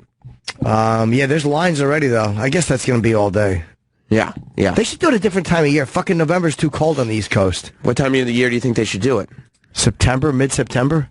But so then they just have to sit there until January? I mean, they do it in November so that there's not that much time of transition. You know what I mean? The entire East Coast has got to stand out in the fucking cold. It's okay. It's not okay. It's fine. It's great if you're in Hawaii. Why should they get such a break? Nobody's complaining. Yes, they are. Nobody likes standing out in the cold. So then don't vote. If you No, you got to vote. It's your duty. Civic duty? Civic duty to vote. You know, normally I vote, but it's so chilly this year. Don't complain if you didn't vote. That's your philosophy? Absolutely. Always has been. Right. Right. Always has been. Right. Oh, my God. I want to eat my eggs. Huh? Let's break. I want to eat my eggs. You hungry? Yeah. Man, oh, man. Well, I'll be watching tonight. We're going to take a break. We will. Brad Williams is coming in. Yes, at 9:30. Oh, he's here now? Well, we'll get Brad Williams in after the break. We've got a lot of stuff to talk about today. I'd like to know what Brad Williams thinks about the fact that one of the people running for president may be a satanic pedophile. Saw it on the internet. Adrian, you believe it's true, right? Pedophiles. Yeah. You think Brad likes pedophiles? Oh, they love him. He's very, very popular. Travis, you said you're voting for war on Russia. Right. Does that mean you're voting for satanic pedophile? Yeah. Whoa. I mean, secret ballot. Yeah, your vote's got to be secret. We shouldn't discuss politics on the show. I'm going to keep trying to wear Jim down. I don't know if we'll get there, but I'm going to keep trying to wear him down. We'll be back after this. More Jim Norton. Numbers 866-969-1969. You can also tweet the show at SR Show. I mean, I know. I'm so used to saying it over and over again. At Jim and Sam Show. At Jim and Sam Show on Twitter, Facebook, Instagram, YouTube, Snapchat. Everywhere. Hey, Brian. And feel free to send us your updates on what jobs Travis Teft may be taking after Election Day. He's being voted into a lot of smaller offices, and I think that's a good place for him to start. You know, yeah, you can't start with a high office. Right. But Travis has been wanting to get into politics for a long time, so if there are any local offices on your ballot that don't have people running for them, or somebody's running unopposed, and you don't like your candidate, Travis Teft might be a great name to throw in there. But he do it all. can't be too high a job because he's basically an unqualified idiot. True. So it's got to be something that an unqualified idiot can handle. Right. Did you vote? What's that? Did you vote today or no? Yeah, I did. Absentee vote? Early polling or early ballots. Sorry, early polling. Sure way. Jesus. Where are you based out of? Los Angeles. Oh, you are? No, okay. Yeah. Happy apocalypse, everybody. Yeah. We'll see. So you cared enough about voting that you actually went to the effort. You were like, I know I'm going to be gone on Election Day. I'm going to make sure I get my vote in. Yeah. Exactly. Yeah. It was pretty responsible. Yeah. I mean, I don't know. It was just sort of like I don't know why it's on a Tuesday, because everyone's always working. Like I think John Oliver just did that report where it's like, this is why it was on a Tuesday. It's because the church was on Sunday, so everyone needed a travel day to get to their polling place. Like this was still like back in the 1800s. So like Monday was the travel day to get to the voting place on Tuesday. But they won't change any of that stuff. Like, like there are things that become clearly outdated. Yeah. There's no reason. Daylight saving time. Exactly. Why the fuck do we need that? Exactly. Well, I farm, so being a farmer, I like to have more daylight. I see. He's got his little garden on his patio. He considers himself a farmer. I certainly am. Yeah, Exactly. I mean, it's crazy. And you don't get an extra hour of daylight. It's the same amount of daylight. You're just calling it a different time. I like it It's dark just in the morning. I like that. Yeah, me too. I don't like, because I used to walk to the train. It's dark out. Now it's light. I don't like that it's light out. No, but I don't mind when it gets light. I like when it gets dark earlier for some reason. I kind of like that too. Yeah, so Well, you're a comic. That's like when you come out. Yeah. You know, it's literally like, okay, time to go out and do my thing. Yeah, it does feel more normal for it to be dark. I feel better dark when it's pitch black out. I don't care if it doesn't get light until 9 o'clock, 10 o'clock in the morning. But I like it when the daylight extends. I like it when it starts getting dark, like in the summer, those middle few days where it doesn't get dark until 9 o'clock at night. Mm-hmm. I like that. It's a weird. I don't really. Either way, I'm fine with it. I just hate that they change it. It's just a stupid ritual. That's interesting to know why they have it on a Tuesday, the Monday being a travel day. It's an interesting. Yeah, it's because people didn't have cars. Like they had to go horse and buggy. Like, all right, let's go vote. It's like we've updated everything else. We can't do. Right. We can't make election day on a Sunday or a Saturday or like online or something. I don't know. Yeah, is online eventually. Maybe fingerprint or iris, scanning. Once that's like everyone's doing that for everything, that would be pretty easy to do actually. Yeah. Yeah, I mean they got those thumbprint deals on the new MacBooks. On the computers. Yeah, that would be the beginning. Well, where are they on the MacBook? I mean, I know they're on the iPhone. They did, the new MacBooks have like a glass strip above the keyboard that looks like an iPhone screen but thin. And so you could do shit on it, and one of the things you can do is put your thumbprint on it. Oh, that's like great. where all the F keys are. That's great. Yeah, and they only charge an extra $17,000 for it. So it really is it's an option worthwhile. that you can get or not. I mean, I don't know if are people that paranoid that someone's going to use their computer. Fuck yeah, man! You lose it somewhere. I mean, I've never lost my laptop. Yeah. But you never know. Somebody comes into your place, or if you're in a hotel, somebody steals it. Yeah, you're right. For me, it's just writing stuff. There's nothing anybody would want. They'd be like, wow, this guy really stinks at finishing a script. A lot of unpublished works. A lot of garbage. Well, because dramas. Well, because you've done the right thing in terms of you've put all your dirty laundry out there already. So if they found like a Jim Norton sex tape, it wouldn't. It's like, hey, everyone, I found the Jim Norton sex tape. No one would give a shit. You don't think it would kill his career? You can't really kill something. You have to find it first. Or get a sniper. Yeah, exactly. I don't have the. I mean, maybe I'm just not paranoid, or maybe I'm naive, but I don't get all the security thing for like the computer and the phone. I think you're lucky. Like I just have a bunch of dumb photos on my thing, which would be a little embarrassing for other people. Oh, I see. So it's not really for you. No one cares about my dick. No one. It's the girl whose chest you're shitting on. Well, yeah, that's a good way to look at it. Yeah, metaphorically speaking, but Purely metaphorical. It is for other people's privacy. It's not for mine because there's no. I would first of all, I've never taken a full nude photo in my life of my face and my dick. It's just I've never done it. Mm-hmm. So if they want my dick, never done it or never been asked for one. Well, that's a combination, but I don't need to be asked. I just send it and go, I put a little winky face. I try to do it on someone's birthday so they can't even get mad. Right. Thoughts? Yeah. But I know I've never done that, so I don't really care about my own stupid dick. It's about other people's privacy. Yeah. So sometimes you get shit like that, or your financial information. That scares me. Like any personal information that can help people. Oh, that's true. Because so much of your bank shit is registered on your phone. Right. And it goes through my computer. Like I have my, I'm just logged in automatically when I go to my fucking favorites. And your contacts too, all your big show business contacts. I'm sure those people wouldn't want their numbers getting leaked out there, right? Yeah, there's only a couple. Danny Bonaducci doesn't want his number out there. No, but we've dated a few of the same girls. I have, but I do. I don't have that many celebrity numbers. I have a couple. Yeah, I have a couple. Who's your favorite? Ooh, well, are we gonna play the most famous person in your phone game? I guess, or like the one that that you're most excited about. Like, do you have for you? Because for you, I think it would be Ozzy. But do you have Ozzy's number? Don't lie. No. Okay. I have Sharon's. So is that the most exciting? I wouldn't say exciting. It's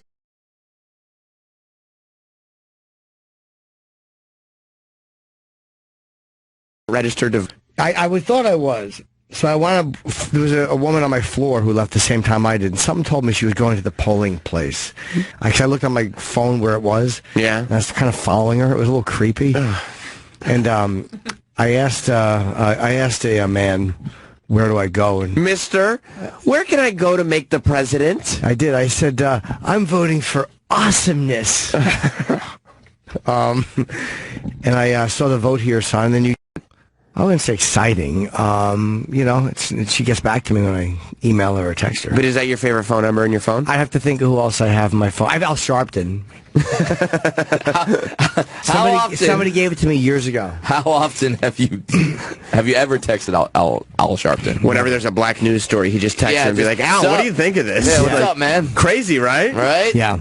Not me. Yeah, Al Sharpton. I have Sharon Osbourne.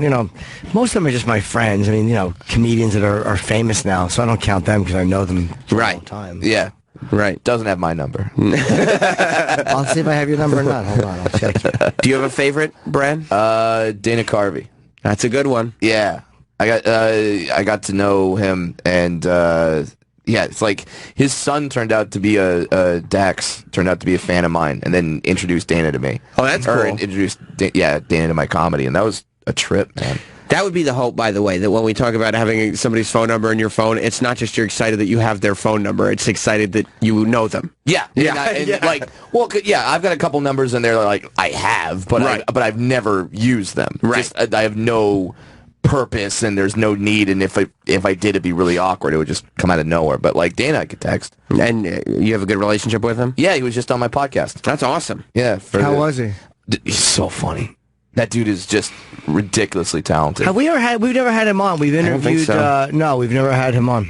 Yeah, I would love to have him on. I don't think I've ever met Dana Carvey. Yeah, he's it's an interesting guy because he essentially not quit show business, but he definitely stopped to be a family man. Like, he stopped doing because he's one of those guys TV that should have been a lot more famous.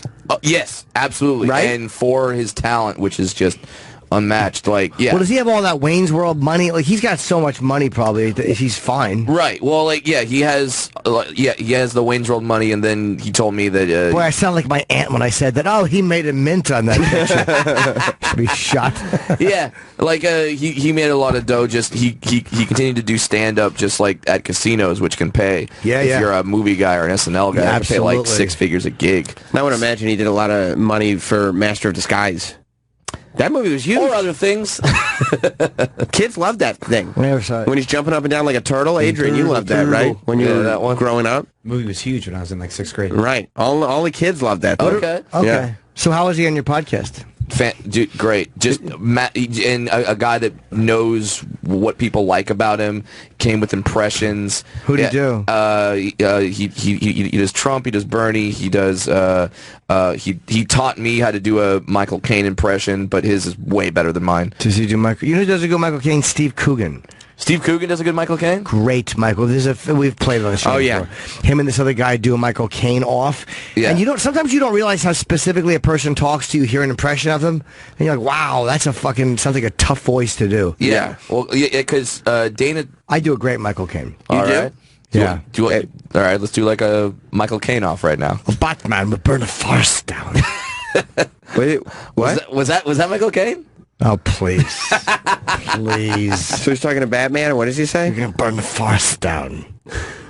That sounds like Jeremy Irons. I'm doing so. You're doing the wrong Alfred. No. That doesn't sound like Michael Caine at all. It does, of course it does. Yes, because you're Michael Caine. Dana Carvey said you have to do steps. Do you burn your tongue? Yeah.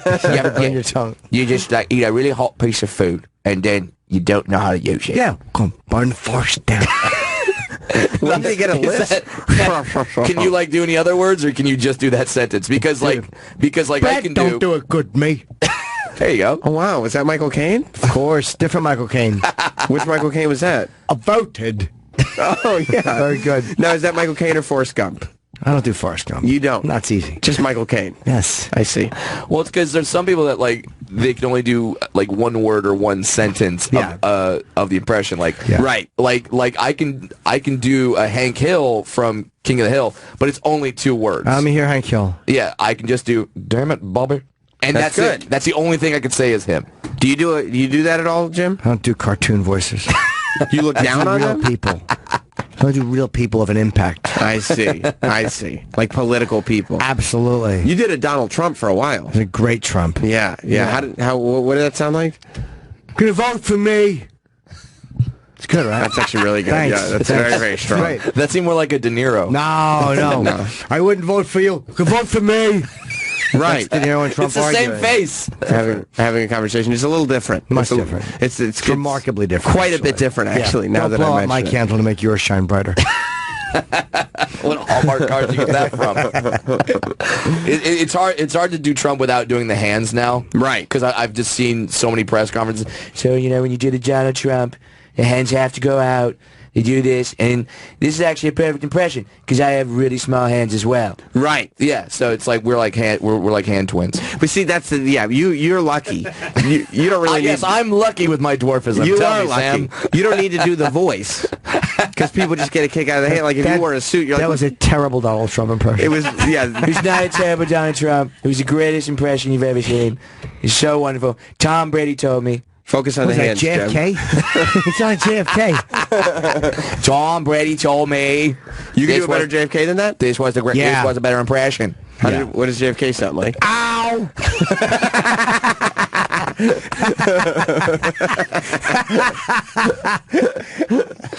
Perfect impression.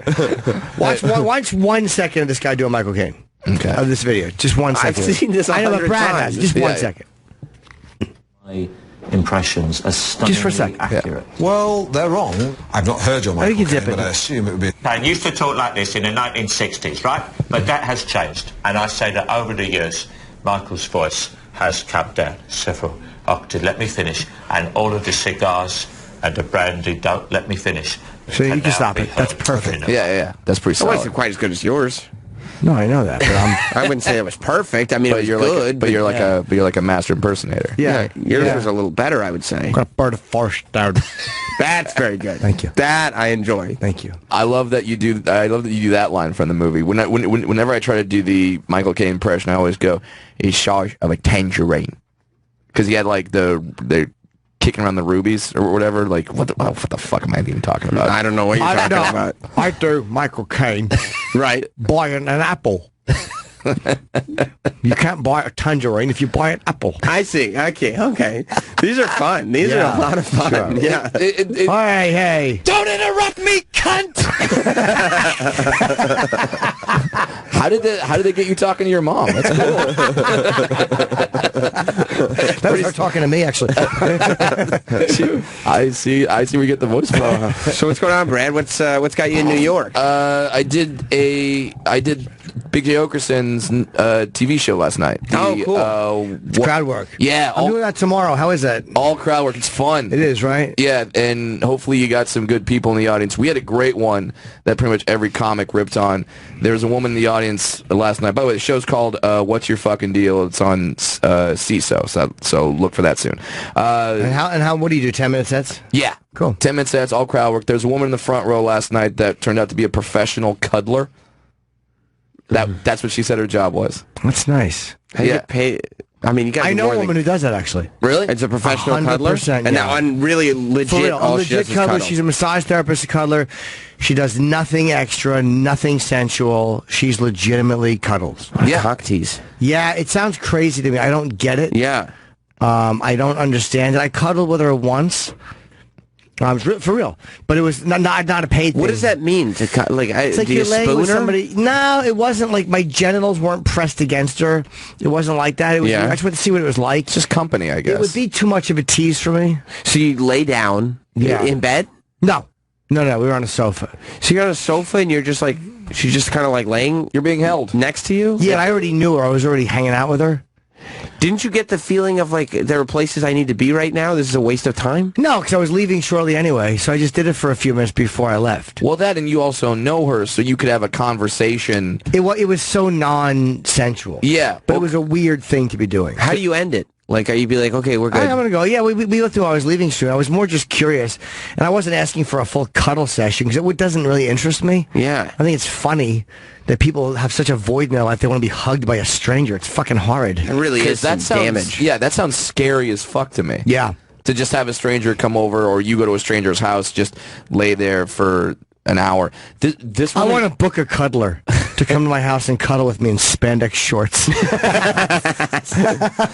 take a Viagra, my white spandex shorts, and then get cuddled. Yeah, cuddled. But like this woman said that she charges $80 an hour to cuddle. Damn, $80 an hour. It's ridiculous. Like it really is. People really are. It's not bad.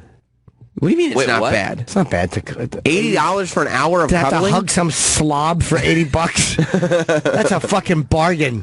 If you have to pay to be held, $80 is a deal. People are really broken. Yeah. There is somebody that would pay $80 to cuddle with a string. No. I don't even like to cuddle with my wife. Dice had the funniest line ever. He was like, my wife goes, I want to cuddle. I go, yeah, I want you to cuddle my cock with your 2-inch cunt lips. So descriptive. Dude, it's the fucking meanest line ever. 2-inch cunt So many lips. C words in there. I love Oh, it. dude, it's such a great Alliteration line. is funny. It really is. Oh my god. Are you a cuddle guy, Brad? If I know the person, You like to have a cuddle? yeah. Yeah. Afterward, Would you cuddle with a stranger or no? no. Would you get turned on cuddling with a halfway decent looking woman, or could you do it just for the emotional effect? Ooh. Like for me, cuddling is either the come down effect from sex or it's the lead up to into it, sex. sure. Right. If it's just that, then it's like, to me that's nothing. weird, yeah. If you haven't fucked and somebody starts cuddling you, the assumption is, okay, we're going to work towards something here. Right. This is not the last step, it's the first step. Yeah, to me it'd be like going to the movie theaters, watching 3 previews, and then just saying "cool," and then just like walking out. Like it's like, no, you're there for the main event. Right. You Yeah. got a girlfriend? I have a fiance. Oh, you do. All right, so sometimes you just Yeah. lay there together, right? And Yeah. hug. Yeah, that's different. Yeah, but you're engaged, so that's what you're supposed to do. But you don't. But you'll do it without fucking. This is Yeah. how you just, I guess that's what people miss that, because you can get a prostitute, but they don't like want to hug you, or you can get friendship, but friends don't really hold you. A lot of guys or people just want to be held. Yeah, it's a little bizarre. It is weird. A little bizarre. Really, really weird. But it was nice doing it, but I didn't mean anything because I knew it was just my friend, so I didn't. Right.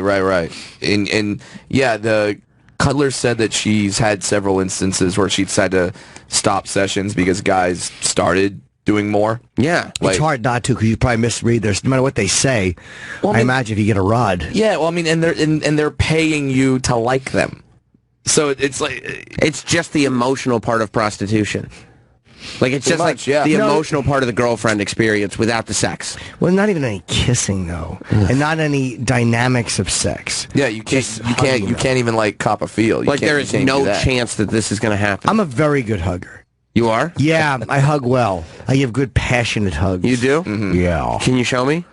On Adrian? No. What do you mean no? I hug you or I hug no one. Well, That's there'll it. be nobody then. Well, don't ask for demonstrations on other people. There'll be nobody. But you and your fiance. You want a are- hug? I'll hug you. No, I don't want a For hug. the show, you wouldn't take a hug? No, Adrian can have the hug. I don't. but I don't What's want wrong with a hug? I don't want Jim to hug me. I'd Why hug not? Jim.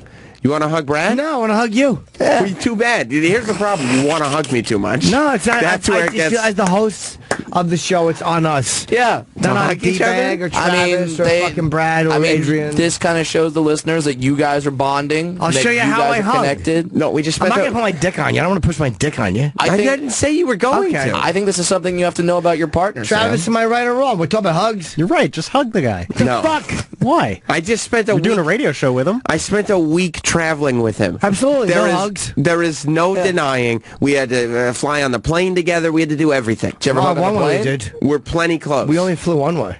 That's true. Yeah, what about like a hey, good trip hug? Yeah. No, we had Yeah. a great trip. Everything was fine. I think a hug is in order. I agree. I don't need one.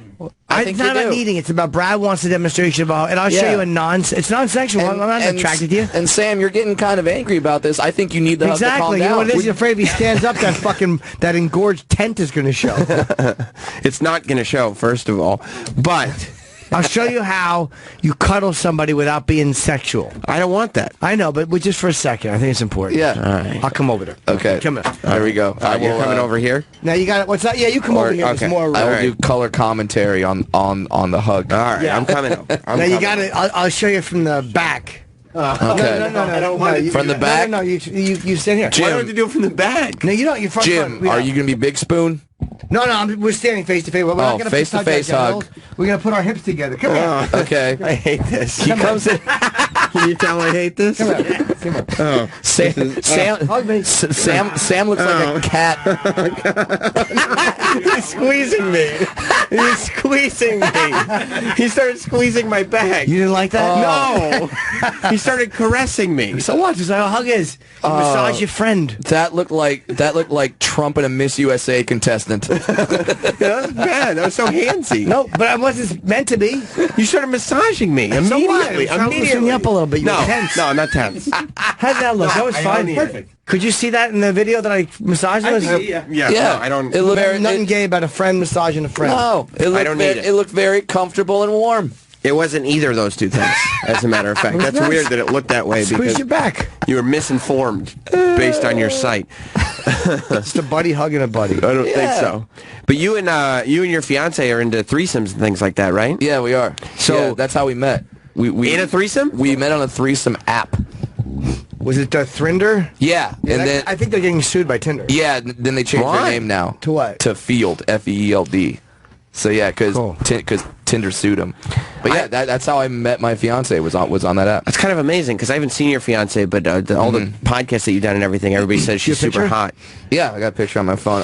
So you met her, huh? You met her. That's amazing. You met her on a threesome app. Yeah. Now, was she with a couple, or you were single and she was single? How did that work out? I was single. She was single, and then we matched up with a third person who was single, and then the third person, like guy or a girl? Girl. Didn't show up on the date.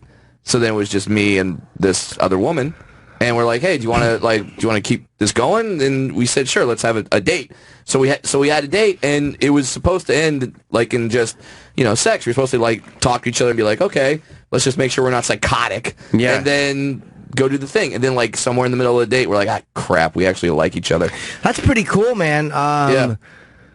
So that's how those threesome dates work. You meet in a public place. I mean, you can meet wherever you want. Where did you meet? We met at a coffee shop or something, just like public place, daytime. I want to see what this girl looks like. I mean, I can't have her on camera because she works with kids and stuff. Yay! So. Yeah. It's just weird because I guess the stereotype about threesomes and things like that is that you don't meet the most attractive people in the world. Not at all, man. You go on a date like that, it's like kind of, Oh, shit, this bitch got a dick. That's right. That's right. That's right. I'll hold this one. All right, let's see what Jim's opinion. She's very sexy. Yeah. Wow. Yeah. She's a martial artist, right? Yeah. She's, man, what a pretty girl. She's a 4th degree black belt in Taekwondo. What nationality? Half Chinese, half white. She's really sexy. Yeah, thank you. Wow. Thank you. So that's what I'm going to spend the rest of my life with. So 4th degree black belt looking for another chick. Good for you. Yeah. You fucking struck gold. I really did. Yeah. Did you have a threesome with her yet? Oh yeah. We've had a few. Oh, nice. It's amazing. So let me ask you, in the threesome, did you ever get too fucking like handsy with the other girl, or? No. I mean, it's one of those situations where I'm so happy that it's going on that I'm like overly cautious. Okay. Like I don't want to I don't want to fuck this up. Sure, smart. Do you guys have rules? What are the rules? Like, you're not allowed to, like, when you're kissing the other girl, you're not allowed to kick your girlfriend out of the bed. Yeah, basically that's the only rule. The only rule is if I'm with someone, like, she has to be there. Yeah, like that's a great rule. And it's full, like, she lets me do everything. Like, it's not, because I've had some friends that have had threesomes where with the other girl they can only kiss them, like, there's no actual sex involved, or they can only, like, but I get to do everything. That's great. Amazing. Just eat both their pussies? Yeah. That's fucking great. That's an awesome, what an awesome gig. Yeah. When you're just going back like a seal playing multiple horns. It's pretty fucking sweet. So you have one on your face while one was on your dick? I've had that, One blowing you? Oh, so hot. The double blowjob is the best thing in the world. Sure. It's just taking turns? Like the two girls, just like one on top, one down below. It's one lick in the bag, one lick in the shaft. It's the best. It's great. It's great when you get that going. It's the there's no better feeling as a man of like power and stuff where it's like I got two women doing this. Yeah. The weird thing is though, they have to fucking fight over who has to go down by the balls that's close to the asshole. Right. They both want the head and the shaft. Right. Because then like the one head might bump the other closer to it. So you're definitely on a fine line down there. Yeah, that's fucking great, dude. When you were single, because obviously you were on the app when you were single. That's when you met your fiance. Yeah. Were you just somebody? Did you just want threesomes? Like you were just like, let me. I mean, I wanted them. Like I think. Can I see your profile on your app? I won't say anything on the air you don't want me to. Oh, sure.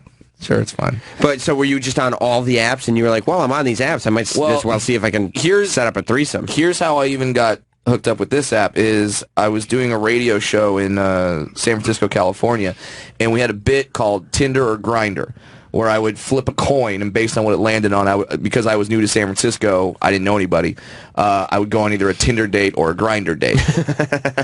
And I actually went on one Grinder date, with a very large red-headed bear, and like you guys got along? Yeah, like I made it completely clear to him. It's like, hey, this is just a radio bit, but I'm actually going to do this, and we're going to go out on a date. What was the radio show? It was Kevin Kline Live, and it's still going on in San Francisco. It's Kevin Kline, not the actor, but he was on Playboy Radio. I don't know if you ever did the saucy. Racy. And now he's got a great show out there. So let me see this. I want to see your Brad's profile. Yeah, on Thrinder. No, it's now Feeler. What's it called? It's called Field. Field. Yeah. Yeah, Thrinder, it was fairly unoriginal. Sure. But it got the point across. It did. You knew what it was. It did. It's Say, like hey, Tinder, but there's more. You on Thrinder? Oh, it's not. It's not. Doesn't make any sense. Travis knows. He knows. He's laughing in there. There, He gets it. He gets it. He gets it. photos aren't loading, but everything else is. How long were you on whatever the threesome app before it actually started working? My fiance was my first match. Really? Yeah. Were you her first? Yes. Did she On hook the up app. with two? Oh, she didn't hook up with two guys. Do you hook up with other guys too? No. Oh, you just want to watch you and a girl and her? Yes. Okay, that's all right. Yeah, and I've told That's a great arrangement, by the way. It sure oh, is. it's fantastic. And I've told her, like, because You've got your cake and you can eat it too. her name is Cake. Like I've been told that some guys don't like it when their women hook up with other women. Like if they're not there, like that's not allowed. Sure. I don't care. Like Right. like if she wants to hook up with another woman, that doesn't offend me. That's right. Has she without you? She's told me she hasn't. I wouldn't mind if she did. Like, Yeah. I don't know if I'd want to be there for that or not. Maybe, maybe not. Because then you're not allowed to hook up with any girls, but you don't care.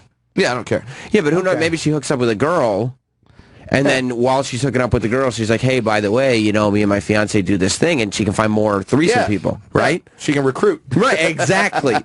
Exactly. She's a recruiter. Now, has there been any that you wanted that she didn't or vice versa? I usually let her kind of pick the women. The only one I picked was an adult star that I've been friends with for a while. And then, yeah. That's awesome. Nice. That's hot. That's awesome. That was great. Here's the weird part is I've told the adult star that I was going to, obviously I'm going to talk about this on the radio or whatever, or during my act or something like that. And she said oh, well, don't mention my name. I'm like, why? Yeah. And she's like, well, because it might embarrass me. It's like, you've taken loads from 6 dudes at once, but God forbid you hook up with a midget and an Asian. Yeah. That just sounds like heaven to everybody else. Yeah, it's the opening for about 10,000 great jokes. Write down her name. I won't say it. Okay. Just to find out who it is. That's I'm just amazing. curious, yeah. Have you always been confident enough to pull that off? Because that's what you really have to be. Mm-hmm. Do you know who she is, Jim? No. You don't know her? Nope. Have you always been confident enough or no? Did you have to figure that out? To do what? Threesomes? Yeah, to pull off, not just to be involved in a threesome, but to pull off it actually happening. And to end up with chicks that are hot. Yeah, I had one before, and it was great. So that's the thing is I wasn't like a threesome guy. I'm not like a swinger guy. I didn't think that would happen. I didn't think that that wasn't my mission. It just sort of that's who I met. Right. And when your girl likes women and you like women and that's on the table, and also we don't do it all the time. It's not because I've met swinger couples that it literally every waking moment is just consumed with finding the next person to hook up with or finding someone else to hook up with. How long have you been with her? 2 years. How many? Oh, that's a while. Okay, how many have you been on? How many threesomes? 4. Okay, that's spaced every 6 months. Yeah, it's a good rate. It's a good timing. And I'm sure you'd like to increase that a little. I mean, sure. I'm not going to object to it, but at the same time, I understand that for her, and that's something that's more done for her. It's like, hey, I want you to know that I'm with you. Sure. I love you. You're the most important thing. I'm not with you just because I have the option of threesomes. Now, have you guys started, had said, okay, we're going to do it, and then one of you said, let's not do this one tonight, we were going to? She has stopped a couple? She has stopped it, yes. Okay, for what reason? She just wasn't feeling it. Okay. And when you met the person? No, this was a person that we had actually had a threesome with before, and then she wanted to do it again, and we had kind of organized the dates or whatever, and then while kind of that, on our way to the date, she's like, you know what, I'm not into it tonight. And do you think maybe she was testing you to see how you reacted, whether you got mad? Maybe, and I didn't get mad. I was like, okay. Because I don't want her to do something she doesn't want to do. Right, of course not. And I don't want to be having sex with another woman while my fiance is like not into it. See, I'd love nothing more. You would like that.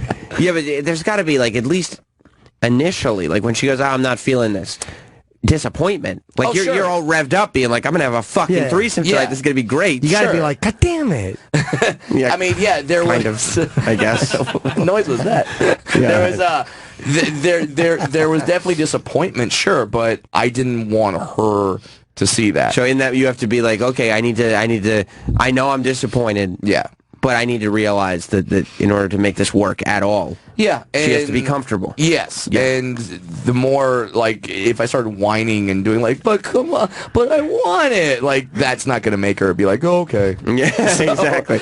But you said before. But you promised to throw a little tantrum on the side of the car. Yeah, that wouldn't have worked. So have you met girls that like you thought on the app it would be fine, and then you see them and you're like, that's not an attractive woman? I don't think so. Yeah, that happens. So what'd you do? I mean, we've met up for dates, but then it's that thing where you have like one lunch and then you say, okay, so we'll organize this for later, right? No, you're not going to. Not today. And then, like, that's never gonna happen. What is it that you don't like when they walk in? What's the problem? Like, normally they're just like... Yeah, they're making that noise. That's how they say hi. Just shoehorn your way into those sound effects. No, hey, look, hey, what's your name? Oh, okay, I'll eat your ass. Exactly. Yeah, and then your girlfriend's like, I don't know if I really want to, and you gotta... Don't interrupt me, cunt! Talking to this girl. Greatest drop ever. And then you've blown it. You're not so smart now, are you? No, that's true. That's right. Yeah, but so what do you do when you see a woman that you're like, physically this isn't happening? I mean, just be nice, be cordial, but then what's made it not happen? Like what's turned you off? Did you look different in the pictures? There was one girl that showed up that had way too many facial piercings, like a lot, like an exaggerated, like an insane amount, and she was already kind of like borderline, and then once she showed up and had like it was They probably smell. Did you kiss them all? They probably smell cheesy. That and like I don't know. I don't want that feeling against my face as we're kissing, like all the rings like pressing up against. Oh, my face. you're allowed to kiss the girls. Oh yeah. There's no. They probably stink. You should pull one out and smell the metal. If there's cheese on the edges. Yeah, I smelled a girl's fucking ear one time. I was like, I want to vomit in her hair. So if you can have a big fucking gauge in your ear, how about you wash it? How about that? Yeah. You hose this fucking thing out. Yeah. Fucking asshole ear. Yeah. Really annoyed me. You're really specifically annoyed with that. Oh my God, with belly that button ear. Stinky ear? Smells like a belly button. You're going to modify your body like that, treat it properly. Yeah, wash it every 10 minutes. Yeah, exactly. But yeah, so but like I said, we've only had 4, so I'm not. It's not a thing where it's like we're constantly looking or constantly trying to make it happen. It's just all the times that it's happened kind of naturally. Sure. And then, yeah. And it's got to be agreed on by... But that's a smart way to do it because you say, hey, I don't know if we should be doing... If she says, I don't know, you go, great, let's not. She'll always be cool with it. Guys get greedy. Exactly. It's like... I don't know if you've ever been to Vegas and they have like... And you have like those... and you have like those topless pools at Vegas. I don't know if you've gone to those. No. There's topless pools at Vegas? I have one to one. Yeah. Too insecure. Oh, because you have to take your T-shirt off? Yes, I would. Oh, no. Show your titties. You don't want to do that. No, it's the gut. The titties I'll show. The titties are fine, right? I'll show my memories. Well, so you just need like a corset and have your tits coming out the top. Yeah, why don't you wear one of those like old school swimsuits with like a tank top? You know what I mean? Like a one piece. It's like a singlet. Like a Chief J Strongbow. It's a reference. You love that reference. I do. Well done. But yeah, like I've told people that when you go to these topless pools in Vegas, the men there are so much better behaved than at the standard pool. Like they're not like creeping on girls. They don't want to get thrown out. Yeah, exactly. And they're just trying to be so cautious. They're like, I get to look at titties here. Yeah. Let me not screw up a good thing. Yeah. Oh, I'd go there. Exactly. You'd go there? Fuck yeah. What would you do? Look at a pair of tits. You like that? Yeah. Oh, that's so cool, man. Look at her tits. Oh, cool. Yeah. Yeah. What's your name, babe? I'll Peckles. So... Yeah, so that's how it is with the threesome thing. Where I have a good thing going. I don't want to. Don't blow it. Yeah, I want to fuck screw it up. Yeah. Did you find? So I guess especially when you were single, I would imagine that it happened. There were women that wanted to fuck you for the novelty. Absolutely. And would you take full advantage of that? Hell yes. Yes, of course you would. Right? What are you gonna say? No. Feel like, oh, Brad, but you're being exploited. I'm coming. It's not. So if you found out a young lady just wanted to fuck a midget, that wouldn't offend you? That's how I got laid like 90% of the time. Is it really? Yeah, like just women that wanted to try it. There was a horrible Dane Cook movie called Good Luck Chuck, where like he would. Is that a bad movie? What's that? Is it a bad movie? Yeah, I didn't like it. But there's like people would have like if he hooked up with a girl, then the next guy they would hook up with would be their husband. Yeah.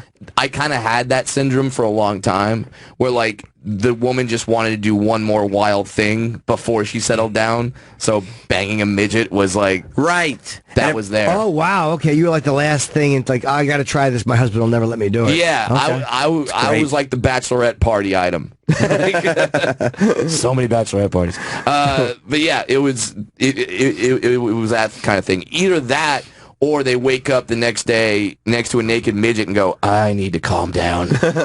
All right, you sent a lot of girls into rehab? Exactly. Like, this is too much. That's right. Instead of consolation, fucking me is never on their highlight reel either. Yeah. Yeah. And I'm sure midgets having large penises as a stereotype doesn't hurt. Is that the stereotype? That's what I've heard. That. I'll take you it. haven't heard that, Jim? No. Oh. We're all right. Surprise me. I've told people that I don't have a large one. How big's your pecker? How big's your dick? Why are you flirting with Brad, Jim? Nothing wrong with it. I'm flirting. Yes, you are. I ain't. Fucking queer. Why'd you get all coy? I'm not. You just did. You fuck a lot of chicks, right? Yeah. How big's your pecker? You're cute and coy. That's way better than your Michael Caine. Love that. Yeah, it was. I think for like sometimes I do like a Q&A with my audience, like, hey, like I'm trying to search for new material, whatever. 90% of the time, the very first question, how big's your dick? Yeah, of course. It's what like every person wants to know in the audience anyway. What's the answer you give on stage? You got to give a funny answer, right? Oh, sure. Well, I mean, it's and I essentially not even trying to be a joke. It's just the truth. I think my penis is average size, but on me it looks fucking huge. Right. It looks massive. Like if you put my dick on like a linebacker in the NFL, it'd be like, oh, that's so sad. Sure. Yeah. But on me, you're like, hey, good for you, little guy. Right. Well right. done. There you go. Well done.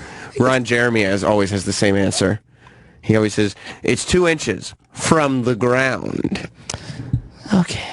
Oof. You just hear it so often every interview he does. Yeah. Yeah. That's his line. Yeah. That's his line.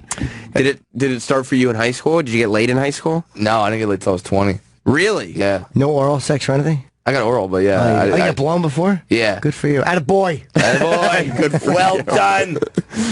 Yeah, no, I have maybe one of the more awkward losing your virginity stories ever. Oh, no. Grandmother? Hey, I got a Werther's original out of it, so I'm not too sad. All the candy. I was dating a little person actually, and she was very religious, and we were dating for about a year and a half, and I'm just sitting there like waiting, like come on, and then finally she goes, you know what? My parents are out of town this weekend. Come over. And she tells me like flat out like it's gonna happen. And I'm like, all right, fuck yes. Yeah. So get ready.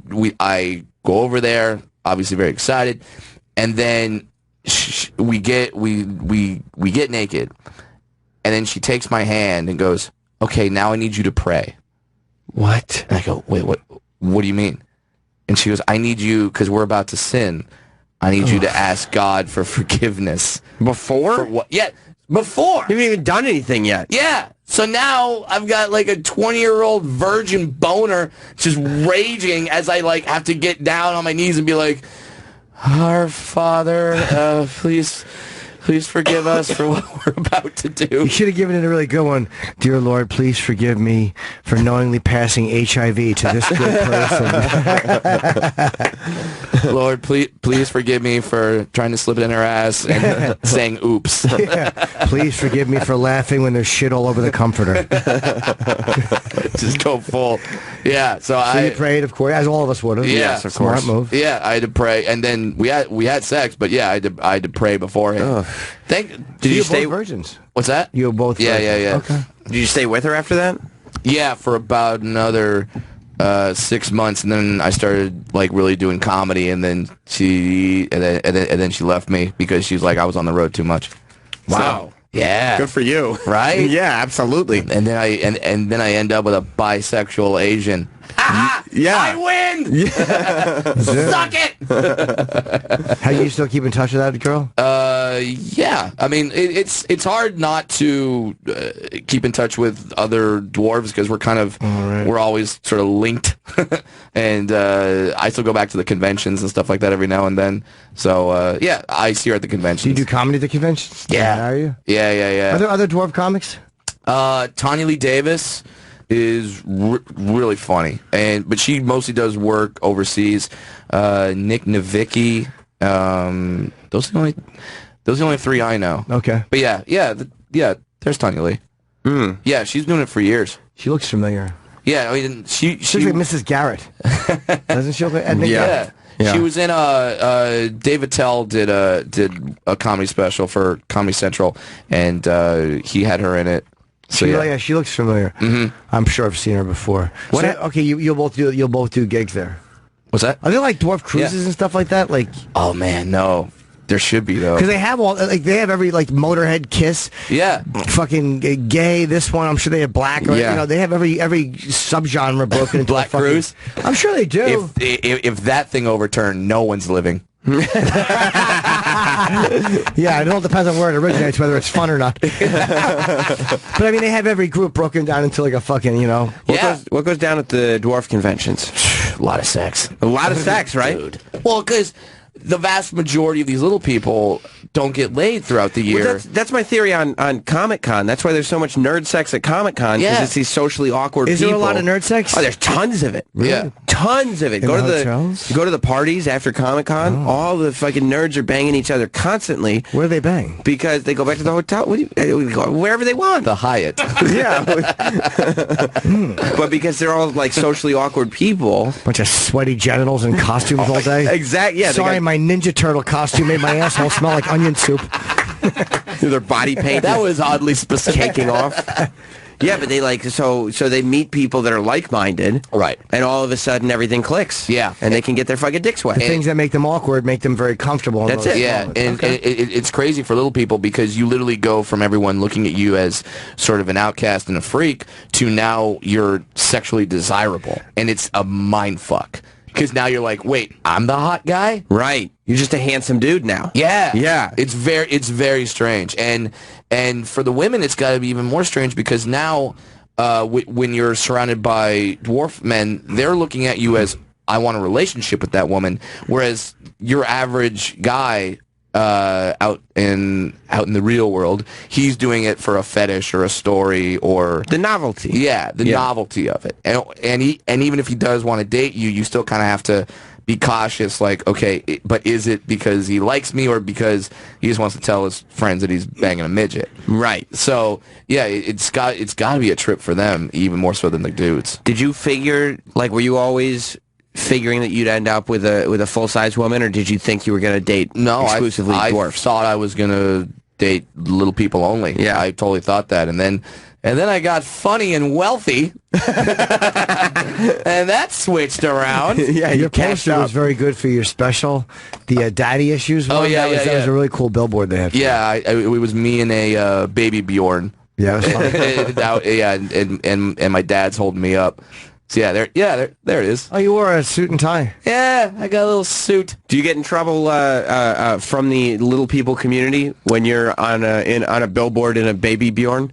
I used to, when I started comedy, and a lot of them didn't know exactly what I did or what my act was about. Then I get in trouble. But now they kind of know that my act isn't really negative towards little people. It's pretty positive. So now it's good. Like now when I go back to the conventions, it's a good thing. Whereas before I was kind of shunned.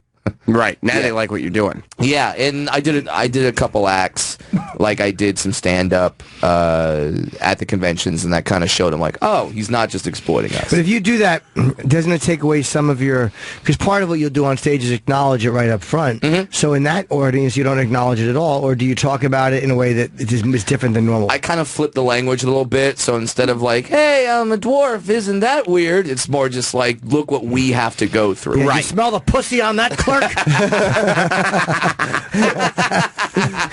Yeah, exactly. You just kind of tweak the language a little bit. Yeah. But it's certainly fun to go back to the conventions because, like I said, they did not like me for a while. Dude, how do dwarf women respond to you now? Because a lot of times, if a black guy starts dating a white girl, dude, it's exactly black women.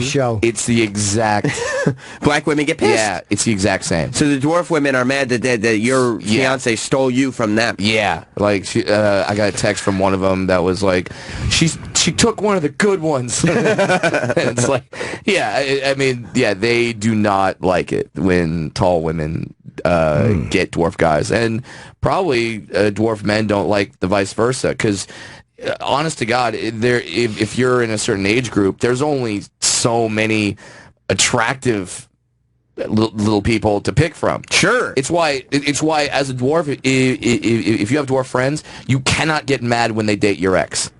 Because there's only so many. Yeah, you can't. You're just like, all right, well, you got 5 of them to pick. Very interesting. Okay. So that's kind of like that rule doesn't really apply with dwarves because the number. Yeah. So who's the hottest female dwarf you can think of? Ooh. That people would know about? Or no, that we could just look on Google. Yeah. Who's considered really hot and fuckable at the convention? Like that, every guy's like, oof. She's married now, but there was a woman who... Is she a public figure or just a... Kinda. She was on that Kat Von D show, and she got a tattoo from Kat Von D. Okay. I can't think of her name, but look for Kat Von D or dwarf tattoo. No. Yeah, and I would say she's probably one of maybe the most attractive or close. Trying to look Kat it up. Von D is rather lovely. No, she's great. I wouldn't mind her smacking me around, putting her big feet in my face. You don't mind that? Boss. No, I'd probably tell her to stop. We're not married. When you Google it, you put Kat Von D first. Put dwarf or midget first, and then do you have to not do jokes with the word midget in it when you're at the convention, or did they just accept it? I kind of just I do it anyway. Yeah. Because I don't want to adjust my act that much. I don't want to be constantly thinking about it.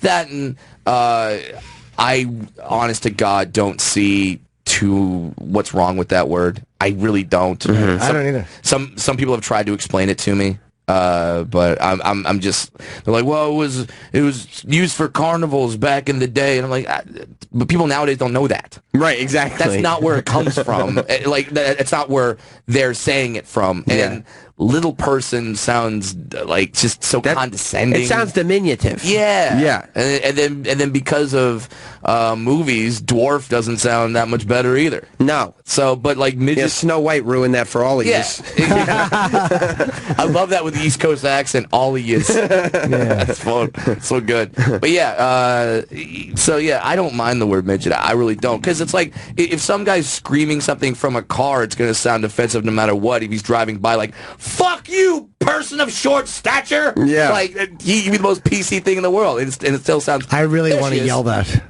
There she is. Oh, yeah. Yeah. She's beautiful. Yeah. And she goes to the conventions and stuff? Yeah. So everybody, Very chesty. Mm-hmm. Very busty gal. Mm-hmm. Wow, she's really hot. So all the little people must fucking hate her husband. Yeah, tall guy too. No. Yeah. Oh, that bitch.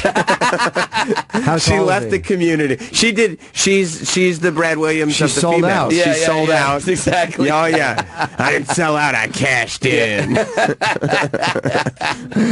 Is that a Gene Simmons quote? Probably. What Yeah. was the tattoo she got? She got cherry blossoms on her rib cage.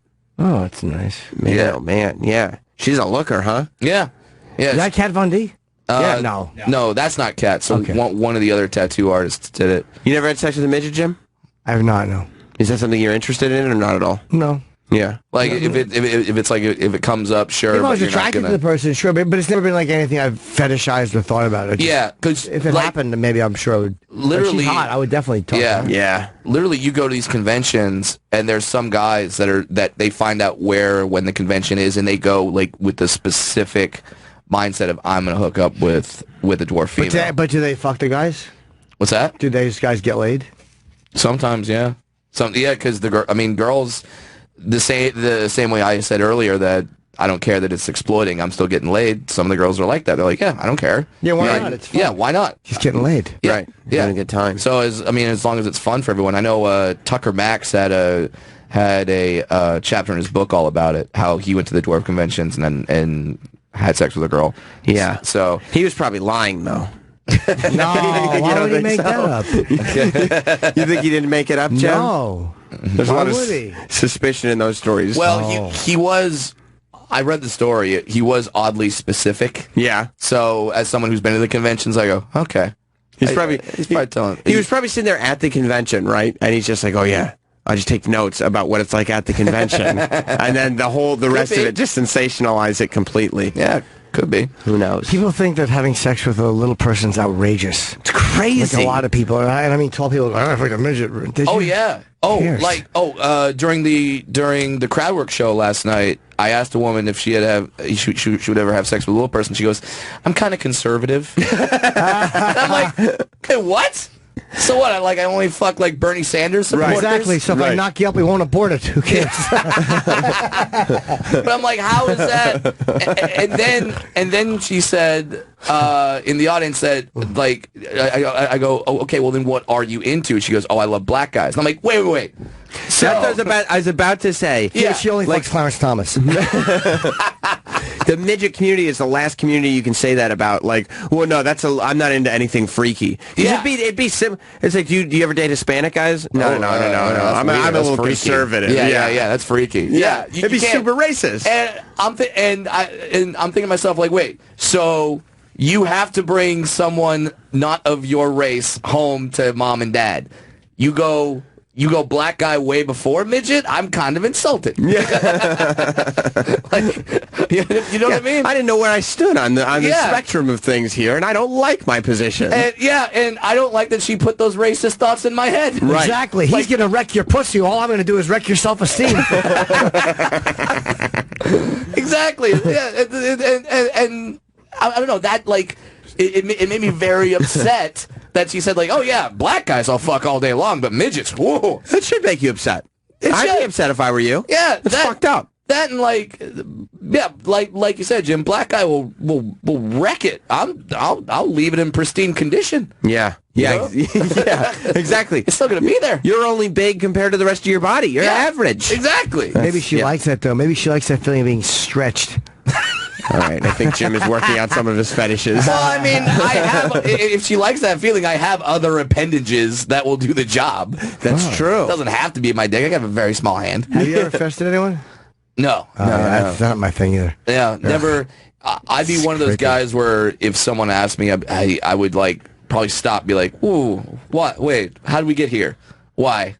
And that's something I don't understand. Probably wouldn't do, but if people are into it, sure, great. Yeah, why the fuck not? Yeah, I guess so. We should take a break. I want to tinkle. You do? Is that what you want to do? I have to make. It's not. Travis, Tefbox. Let's go to comment. Yeah. Stupid shirt you're wearing, an Asian Mickey. Yeah, what's the matter with it? I like Mickey Mouse. Yeah, I know that. Yeah, It's a but different language. why does that have to be You're the a grown Asian man. Mickey? It's Japanese. You're offending. It's a Japanese Mickey, and I'm offended because the eyes are more slanty than the American. Let's just go with the theme. Very racist. Yeah, well, Travis. Yeah. You have a small child, correct? Yeah. You know how to talk bathroom language, right? Sure. Does one say make if they're just pissing? No. No, make is shit. That's ridiculous. Stop saying I have to make, make when is you poop. piss. He was saying that the whole time we were in L.A. We were on a on the plane. Tinkle. He's like, oh, I'm going to go use the bathroom. I go, okay, that's fine. You don't have to announce it. And you go, I have to make. But see, now it pissed you off, so now you know he's just going to do it more. Yeah, it's not proper grammar. It is proper grammar. No, it isn't. It's not the language that we speak I'm here going in to this make country. a gift. I don't have to shit, though. You don't? No. I'm sorry. You don't have to make. Yeah, you don't. Yeah, I do. You don't have to make. Jim's a little sleepy because he was up early voting. Although, I give it 5:30. There you go. You want to know who he voted for? Sure. Too fucking bad. I'll be telling people in Fort Lauderdale next week. Oh, you piece of and shit. also in Doylestown, and also in Hartford, and also in Saratoga Springs, New York, and then I shoot my special. I feel very, very positive. You still have Kelsey Cook open for you? Sometimes, yeah. Not always. She'll do it on certain days. It's hard, like on the East Coast, I sometimes will use somebody else who's here. Right, It's just right. easier. Just She's a really little funny, easier. though. Yeah, She just great. won some roast battle in L.A. She's good. She's good. Yeah. Yeah, I like her a lot. You can go to jimnorton.com for all those dates. Jim's decided, as of today, that voting is a secret thing. Yeah. It's private, and he would not like to talk about who he voted for Sure. or politics. He's decided. I don't talk politics. He doesn't want to talk politics Pop anymore. never talk business at the table. Right.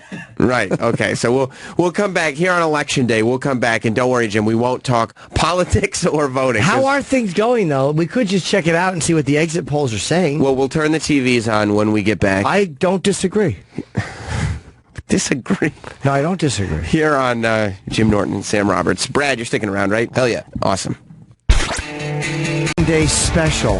Is that what this is? Exit polling and the like. That's right. Voters hitting the polls in this historic race. Oh, well, that's racist. That's not what they were I talking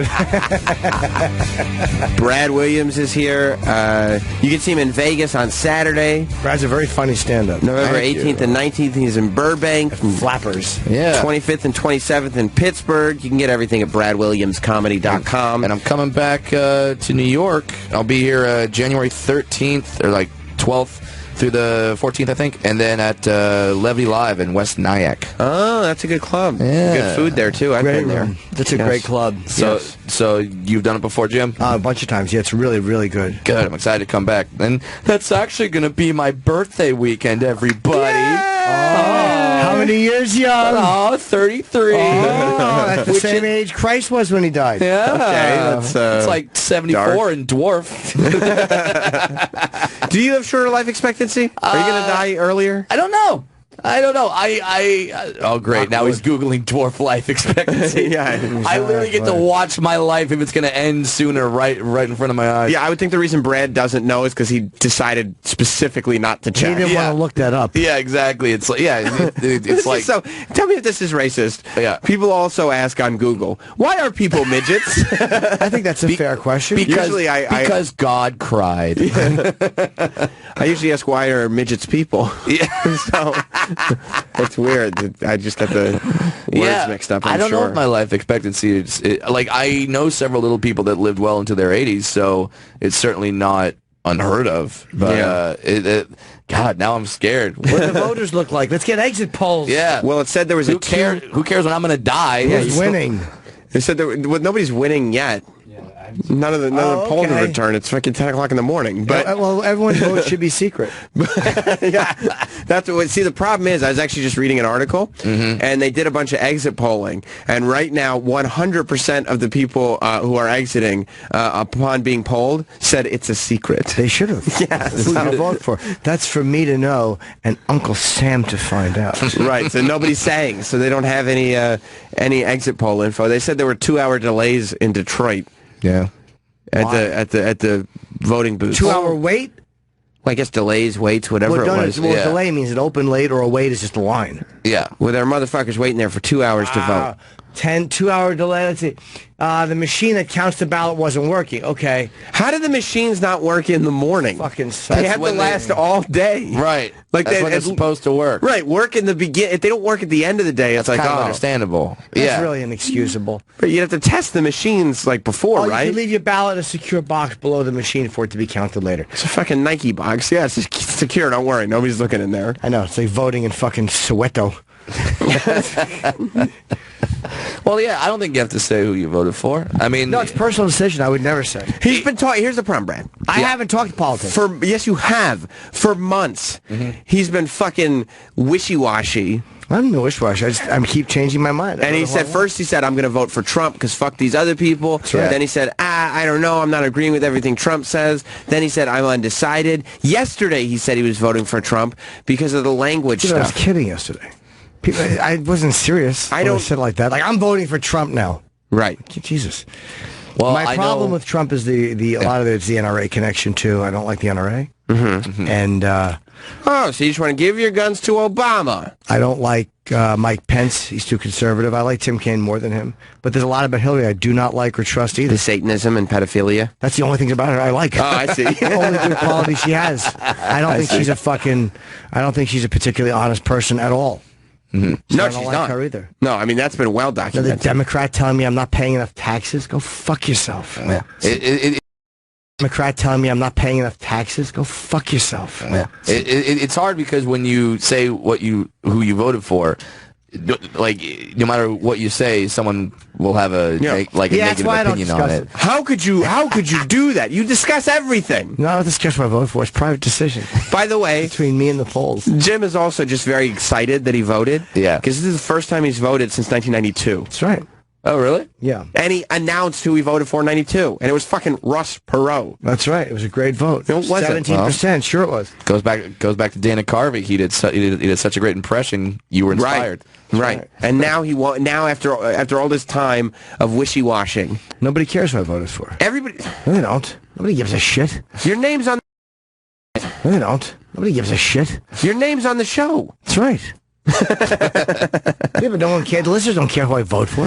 Let's go to the tough box for comment. Travis, do you think that Jim should be explaining who he voted for? I think he's being cheeky. He is, isn't he? Yep. Do you think I'm being cute? Yep. Do you know why he's being cute? Yeah, because he's excited that he did a grown-up thing. 100%. He's excited that he voted. I'm adulting. He is. He woke up this morning and when he was standing online, like... Oh, my God, Travis. Someone said adult much. I laughed. Okay. I see Travis has actually been written in as a possible vote for the Barnstable Assembly delegate. You may be the next Barnstable Assembly delegate, Travis. Are you excited? I am.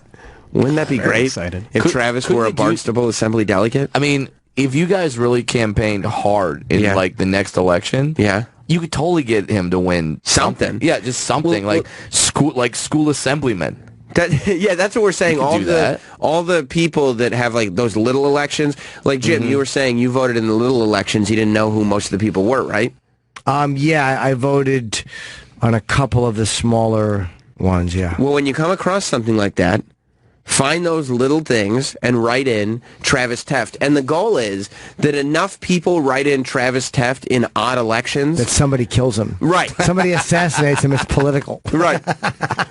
We want the United States government to become acutely aware of Travis Teft and the fact that he's influencing a lot of people in various different ways. Alarmed by him. Travis, do you pay taxes?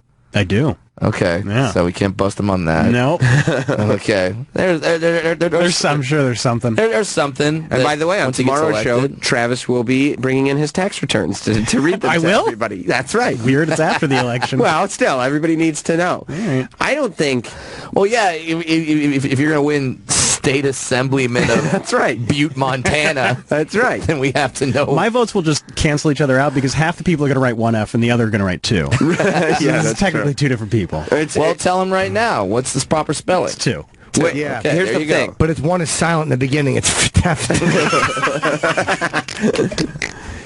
If you want to vote for the actor who plays Travis Teft, it's 2 Fs. Yeah. But if you want to vote for the character on the show, it's 1 F. That's true. Yeah, there you go. Yes, everybody knows that. Yeah. I don't think... The Teftification of the U.S. of A.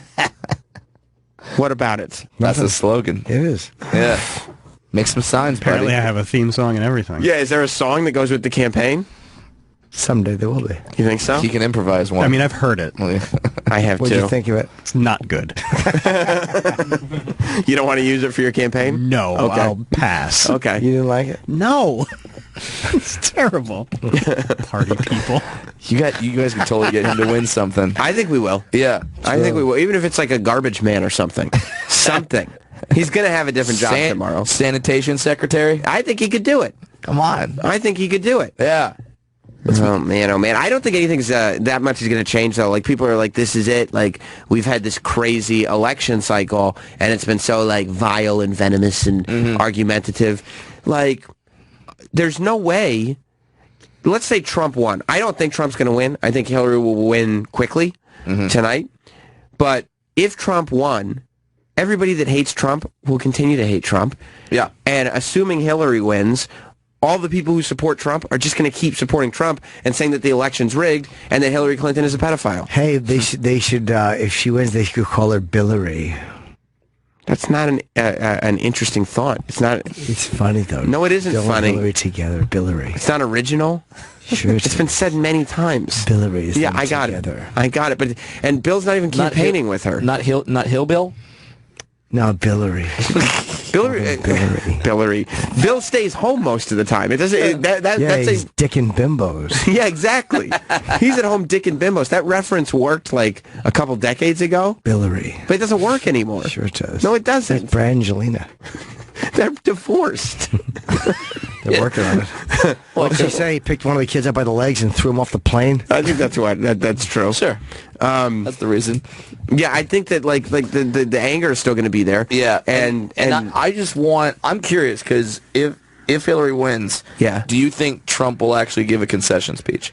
Can you imagine him actually saying she ran a great campaign? Not in that she voice, did I well. Well, he'll sound more like him, but yeah. I'm gonna make you sound like the Godfather. I cut off a horse's head and I put it in his bed. Oh, he described what he did, Yeah. literally. Yeah. I think that he will give a concession speech without complimenting her. I think that it will be one of these things where he won't say anything about how good her campaign was. He'll just talk about how great his campaign was. Right. And then in his concession speech, he will announce Trump TV. That is my prediction. You think this is just like one long ad campaign? 100% for Trump TV. I think that he will announce Trump TV during his concession speech tonight. That is my That's bold if he prediction. loses. You know, I in think he will lose. this great country, we don't know shut until up. all the votes are counted, and the votes are all secret. Until the votes are all counted, and they're all secret. Every last one of them is a secret. That's right. You vote your conscience. Don't let anybody pressure you. Jim is just getting excited because he did an adult thing. I always do adult things. And adults say it's a secret ballot. It so is a now- secret ballot. It is a It's secret ballot. It's between me and the poll. He's just using buzzwords that he's heard on CNN. That's it. Exit polling. I love exit polling. That's what he's doing. You're 100% right. Because he's like, what's the exit polling? Yeah. Yeah. Let's go to James in North Carolina. You want to call the show. It's 866-969-1969. Brad Williams is in here with us. What's going on, James? Good morning, guys. Good morning. Hi, James. Good morning. So, Sam, I think you got it backwards. He's the one being taken to court for raping a 13-year-old. She's just a douche. Yeah, but guess what, James? It's not true, that story. That story came out as false today. Like, and they said it wasn't even paid. Like, the first suspicions were, oh no, somebody paid him off. But then the Daily Mail came out and said that it just simply didn't happen. It didn't happen. It's not true. Right. That's so you the can hate update. Trump all you want, but he did not rape a 13-year-old. Michael in Maryland. Welcome to Jim Norton and Sam Roberts. Ooh, is this from Friends with Bob of Bowie? Hey, Jim and Sam. Hey, buddy. What's going on? You guys don't sound so excited this morning. I feel figured great. that Jim would be rather excited for the ascension of Trump to God Emperor status.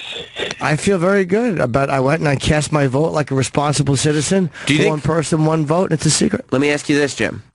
Do you think the person that you voted for will win? You never know.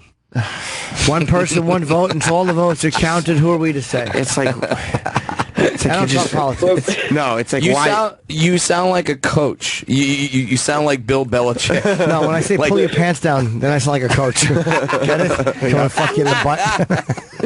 Well, just buzzwords. One game at a time. Yeah, we just got to go out there, come I've never together. said that. That's why I wasn't a good coach. Because I would always tell them, all right, we got to play 7 at a time. You're losing 3, you're winning 4. And we're confused. Kick them with their little dicks. Shut up. Kick them. But so you think you don't know who could win the election? Anything could happen, you're saying? One person, one vote. Who knows? Right. No, What about Gary Johnson? Of course, there you go. I'm so glad they put a mic in front of your face. Viable option. Yeah, no. Yeah, Gary Johnson, super viable option. Sure, why not? I see there's somebody made a Photoshop. Yeah. It's not a Photoshop. That's real? That's real. Okay, there's somebody has a Teft sign in their front of their polling place. Register of Dicks. Yeah, they want Teft to win Register of Dicks today. I don't know what state that's in. Hey, it's a tough job. Someone's got to do it. Yeah. You got to register all the dicks. Will you register the dicks, Travis? Yeah, I feel like I'm qualified for that. Absolutely. Yeah. Your mouth and asshole. I never saw that job on Mike Rowe's Dirty Job. I would think it would be on there, the Register of Dicks. Yeah, Mike Rowe's Dirty Shaft. So, Michael, we have no idea who Jim voted for. Yeah, it's a secret. Well, I'd hope you did the right thing and you voted for Trump. It's the American thing to do. Wait, Michael, do you really think Trump's going to win? Yeah, without a doubt. Wow. Like, what gives you, and I'm fine with it, but what gives you that confidence? Because, like, he's behind in every poll. Because Bill Belichick voted for him. That's it. Therefore.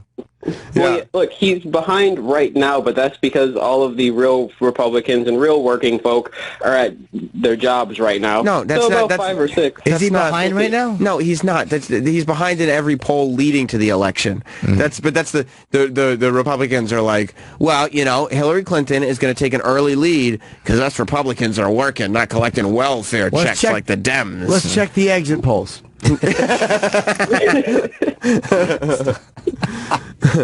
Find a new buzzword. Michael, do you think Donald will win by a lot?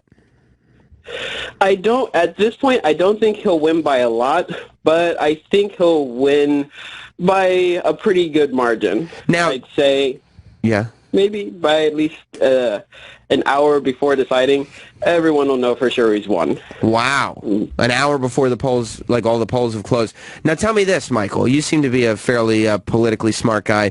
What do you think Travis Teft's chances are at walking out with a victory tonight? If I'm looking at the subreddit right, and everyone in New York that listens to the show votes, pretty good. Okay, good. All right. Good. Okay, thank you, I'm glad to Michael. have their support. Yeah. Do you know what job he's going to have? Dog catcher is one. Dog catcher? Yeah. I just saw that. Yep. That's very, very exciting. Travis, pack your bags for your next calling by the people as dog catcher, Columbia County, Pennsylvania. That's great. I like dogs. That's true. I'd like to catch your dog with a car tire.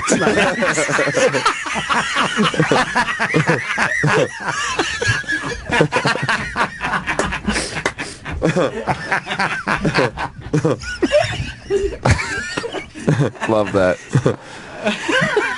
That would be, I'd hope, your first job as dog catcher would be to euthanize that little French bulldog. No, catch it with a spatula. Yeah. Fucking laying there with his dumb head crushed. Exactly. Not even in the county that I'm You just see assigned to. You just see a flat dog head and a Christmas sweater. Oh, exactly. 3 crying Tefts, 1 laughing Norton.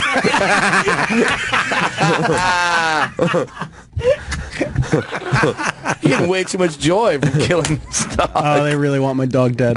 What's wrong with your dog? Nothing. They just think it would be It's funny. just yours. Yeah, it's mine. It's a little. So it's it should be dead. It's a shitty little French bulldog that doesn't know how to breathe on its own. It shouldn't exist. The dog has to sleep with a sleep apnea mask on. Fine. Exactly. Does he sleep with a bone in his mouth? They have to prop their mouth open. That's amazing. They instinctively know to do that. You know what's actually I just read an article about these dogs. What's actually really good for a dog with sleep apnea apnea? What? If they sleep with a plastic bag over their head. It helps. Yeah. It really You does tighten help. it. Yeah.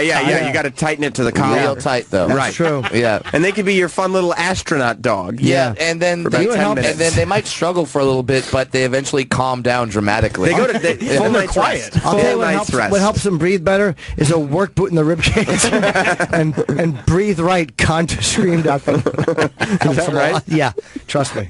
There he is. That's a cute dog. Yeah, there he is. It is a cute It's dog. fucking cross-eyed. Yeah, his big face. dumb ears. Yeah. Fucking rodent ears. Fucking shitty rat. Ah, the dog's 9. It's not gonna be around that much longer anyway. No, That's true. not at all. They never That's make true. double digits. No. Yeah, he's old. Yeah. No. Just walking around, looking in 2 different directions. Yeah, exactly. Do you have him as a therapy dog yet? Or No, but we regret not doing that. What do you mean? What do you mean? Regret not doing it? Because he has the perfect temperament for it. What's a therapy dog? Like you get him registered as a therapy dog, and you can bring him to hospitals and stuff like that to Okay, so you comfort people. So good. So you bring him to hospitals. You wouldn't like you wouldn't like take him on a plane. Yeah, you want to No, sick oh people God, touching no, your no, dog? no, no, Oh, wouldn't okay. do I that. do. I think those. Get your cancer hands off my dog! Oh, you mean like an emotional support pet? Yeah, no, that's what I'm talking believe in about. that. Okay, good. You know what would I'd be love great? to bring an ornery pit bull into a fucking sick ward. Just frighten all the people. This is my- They're like, more hair falls out. Yeah, Ah! for all the kids going through terminal diseases. Yeah, you just bring in a big mean dog, barks at them. That would be great if Travis went to all the trouble of getting his dog registered. Yeah. Then he brought him in to take care of sick kids. And the doctor's like, let me just take the dog. And half an hour later, Travis goes, what happened to the dog? And the doctor goes, well, we euthanized it. What do you think happened to it? It's dead. Or if they were rushing someone sick by on a gurney and his dumb leash got caught in the tire and it choked him, and they're dragging his dead body down the fucking hallway and all the kids are crying. And Travis is crying with them. Yeah, he's trying to fucking chase his dog down. Terrible day at the hospital. Yeah, being dragged to death. There's just French bulldog blood What would being happen? trailed across. What would happen if you if you hit that dog with those heart panels? Yeah. Clear. Hey kids, here's a fun game.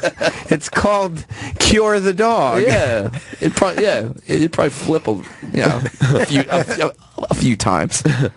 They hate your dog, man. No, we don't. No, it's a good dog. Okay. It's a good dog. It should be dead, but it's Absolutely. it's a good. I look forward to referring to it in the past tense. He was good for it them. was a good dog. It was good. The dog was good. It had a good life. He was good for the family. I'd love to read one of those stories about the Me too, the dog- obituary. Yeah. When you give the dog like a ton of its favorite food, 15 hamburgers, and then a day at the park. Those last day stories. Yeah, that's what those are the stories I'm thinking of. Do Yeah. people do that with their dog when they know they're Yeah. gonna... Oh yeah. Dude, I have to tell I you never thought of something. Yeah, give him like the best day ever. I read a story of some dog getting his last day and going to the park and eating all the hamburgers and doing all this stuff. By the end of it, I was fucking bawling like a woman. Probably hungry. And it,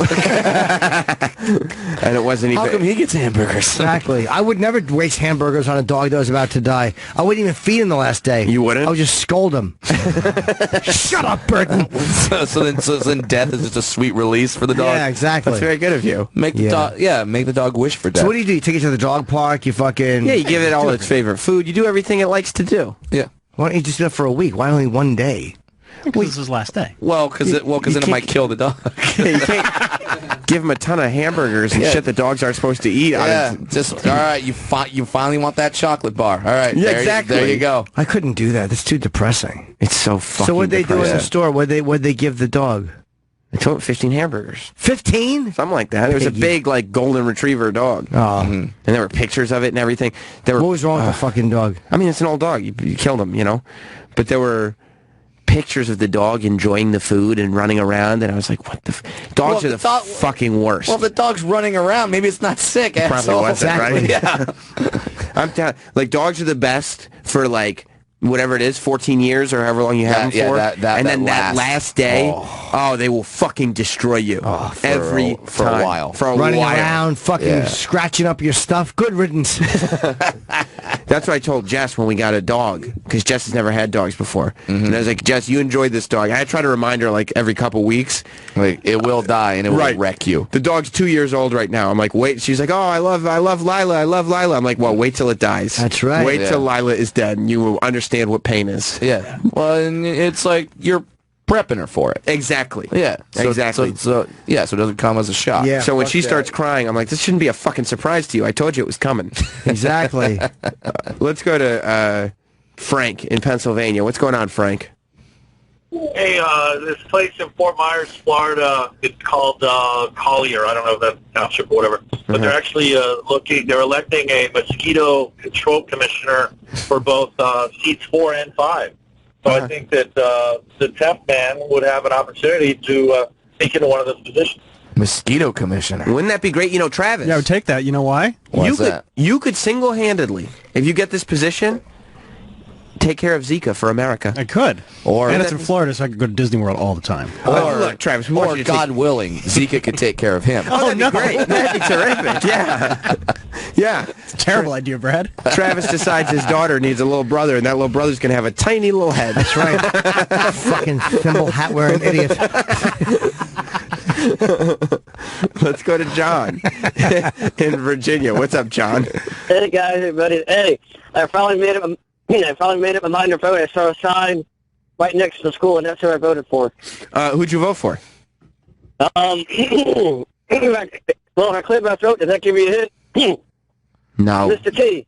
Oh, you voted for Donald Trump because you saw a I sign did. on the way to the polling place? Yes, I did. Yeah, because how would you have any inclination that the man was running for president before? There's been no media coverage of it whatsoever. So. Wait. Is that the same Trump from The Apprentice? Wait a minute. He's running for president. That's too funny. I got to vote for this guy. It's been all over the news. And the sign was literally like next to the school, right next to the school. It's kind of funny. All right, guys, have a good show. Thank you, John. Oh, my God. Hey, I actually got a car that's going to take me to the airport right now, so I got to go. All right, go for it. Where are you flying to, Vegas? Going back home to Los Angeles. Have a safe trip, Brad. Will do. Thank you guys so much for having me. You can get all Brad's dates fun. at BradWilliamsComedy.com. Yeah. You can follow him at Funny Brad. And the new special, Daddy Issues, is on Showtime On Demand. Yeah, Brad's a really funny stand-up. It's great seeing you, man. Yeah, Hey, Come great. anytime. Thanks, Good to guys. see you, And buddy. Jim, who'd you vote for? You know, it's between me and me and the Baldy. I had to try one more time. No, I understand. You almost got it. See you guys. You almost got it. Thank you, Brad. You want to call the show? It's 866-969-1969. Do you think, Jim, that it's going to get better after this, or no? Like all the Donald and Hillary stuff? Be good, buddy. No. It's not, right? I don't think so. I think there's too many checks and balances for any one person to do so much. You know, I just don't think so. It'll change a little bit. No, I mean the way that the country feels. Like the amount of negativity. Yeah, there was a lot of negativity during Obama's campaign. You don't think first one? You don't think that if Donald Trump won, like Hillary knows how to play ball, but if Donald Trump won this election, the country would change dramatically. The perceptions and certain things, but the way our day-to-day lives wouldn't change dramatically. I doubt it. I think they probably would. It wouldn't, because I don't think any of them can get that much done. I think that some of them mean it, but you just, you know what I mean? Again, I've used this example a lot, but Obama promised transparency. Yeah, but all Obama, these things they all promise. And again, they have a Congress and a Senate and these checks and balances that don't let you do as much as you want to do. I think that Donald is fairly unprecedented.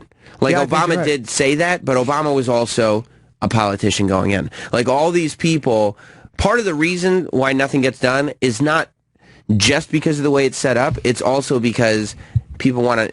It's not a no tomorrow situation.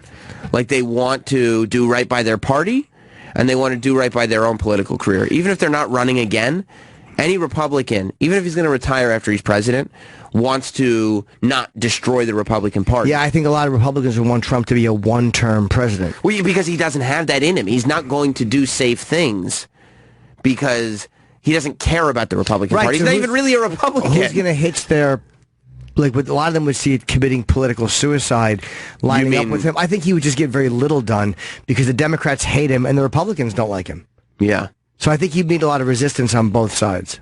He'll call people out, which would be fun to watch. Like that I would really enjoy. Yeah. And obviously he would get some stuff done, but people who have this, oh my God, Trump's going to make it amazing are wrong, and people who think Trump's going to ruin the country are wrong.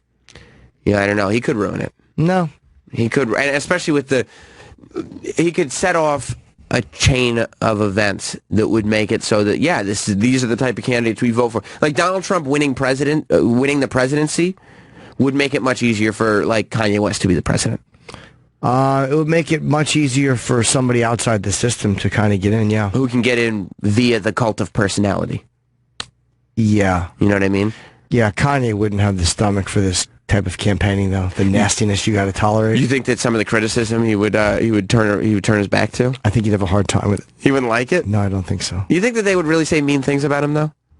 Possibly. Do you think? But he wouldn't mind that they go digging into his past or anything like that. Yeah, I don't think he'd care for that at all. He wouldn't? Yeah, I think he'd have a major problem with that. How long do you think Kanye would last? I mean, again, they would start playing the what? Is that Kanye kissing himself? Yeah, it's a Photoshop. They would start playing that George Bush hates black people. They would just go into his lyrics, and you know, it would just be annoying. Take no time at all, would it? It would just be annoying. It would. For him, yeah. It would.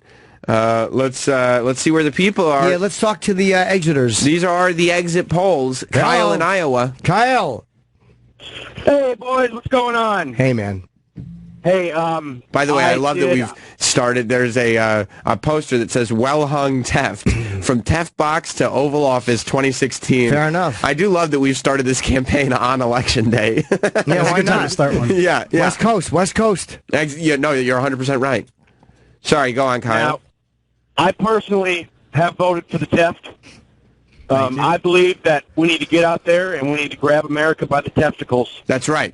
That's right. That's right. What did you vote for him for? For president, man. Okay, that was probably a little far. No, I don't think so. That's good. I don't know that Travis is ready for president. What I love about the whole Teft thing is really there's people who hate it. It's not funny. I don't get it. Like that makes me happy. Yeah, keep not getting it. A lot of people don't care for it. Yeah. A lot of people hate it, and I like that. Brian in Jersey. How are you guys doing? Good. Hey. First time, long time. Excellent. If Travis is interested, he can expand his horizons and go for the coroner in Lexington County, South Carolina. That would be a great job. Why not? Yeah, you could bury that dog of yours. Yeah, exactly. Do it for free. Thank you, Brian. Yeah. I threw him in his shoebox. I think what did D-Bag just say? I don't know. Derek, what are you talking about? He throw up a little in there? Sam wants to know. Did Sick Baby throw up? Oh, he's shaking his head now saying he's vomiting. Ask him what he said. What did you say? Distracted by something. He was distracted by he's talking to somebody. Well, who's he talking to? I'm sorry, I don't know your name. Carrie. Oh, D-Bag's in there making a little time for the ladies. Wow. Who's he talking to? He's talking to Carrie, his friend Carrie.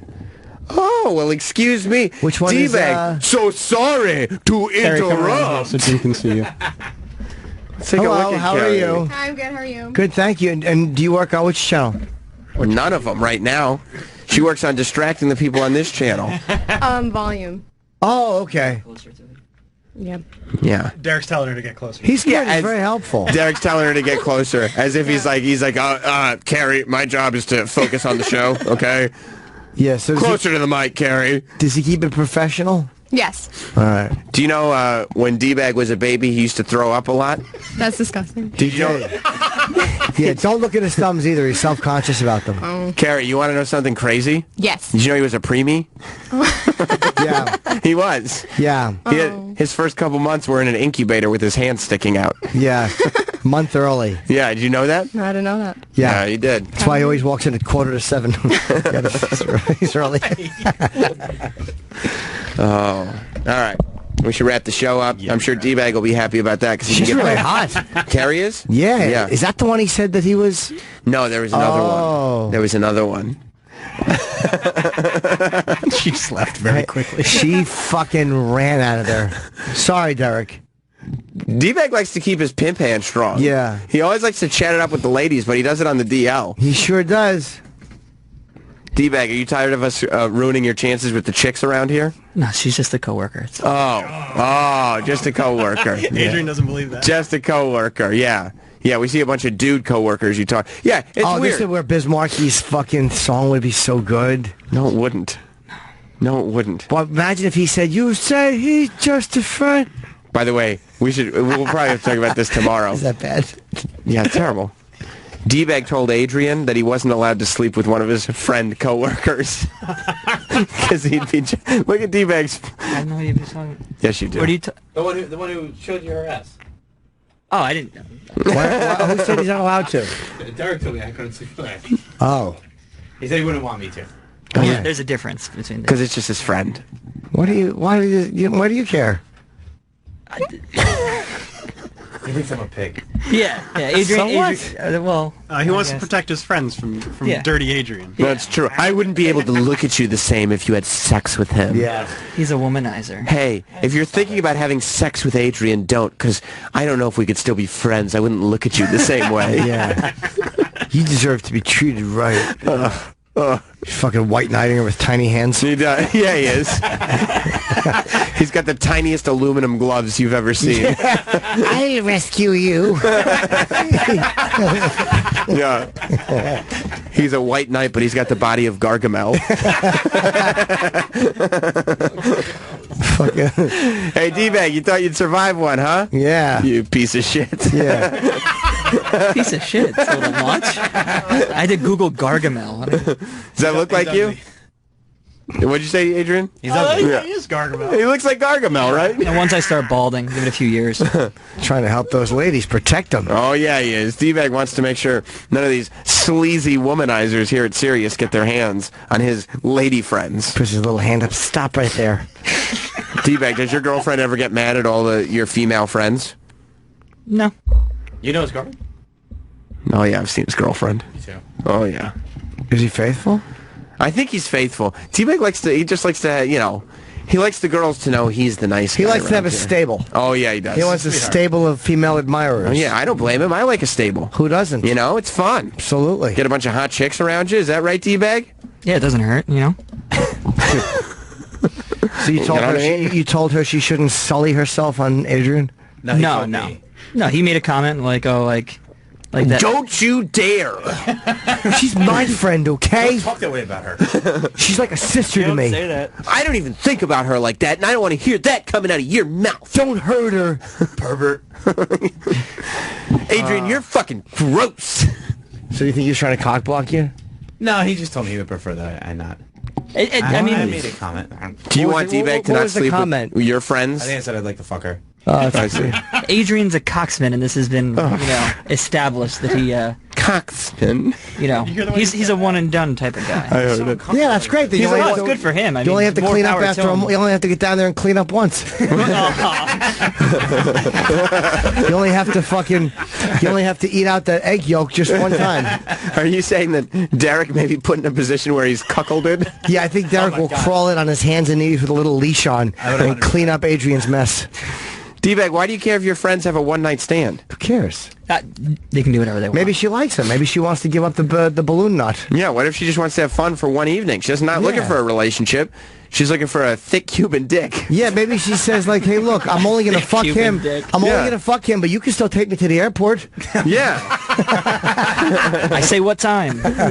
Yeah, you would. Yeah, I think I asked him, like, would you hook me up? And he was like, no. No. You do your dirty work yourself, not with her. Do you think? Yeah. Not with her. You leave your ways to the skanks in Jersey. You deserve better. They'll just talk about you. Yeah. Don't be one of the skanks. Yeah.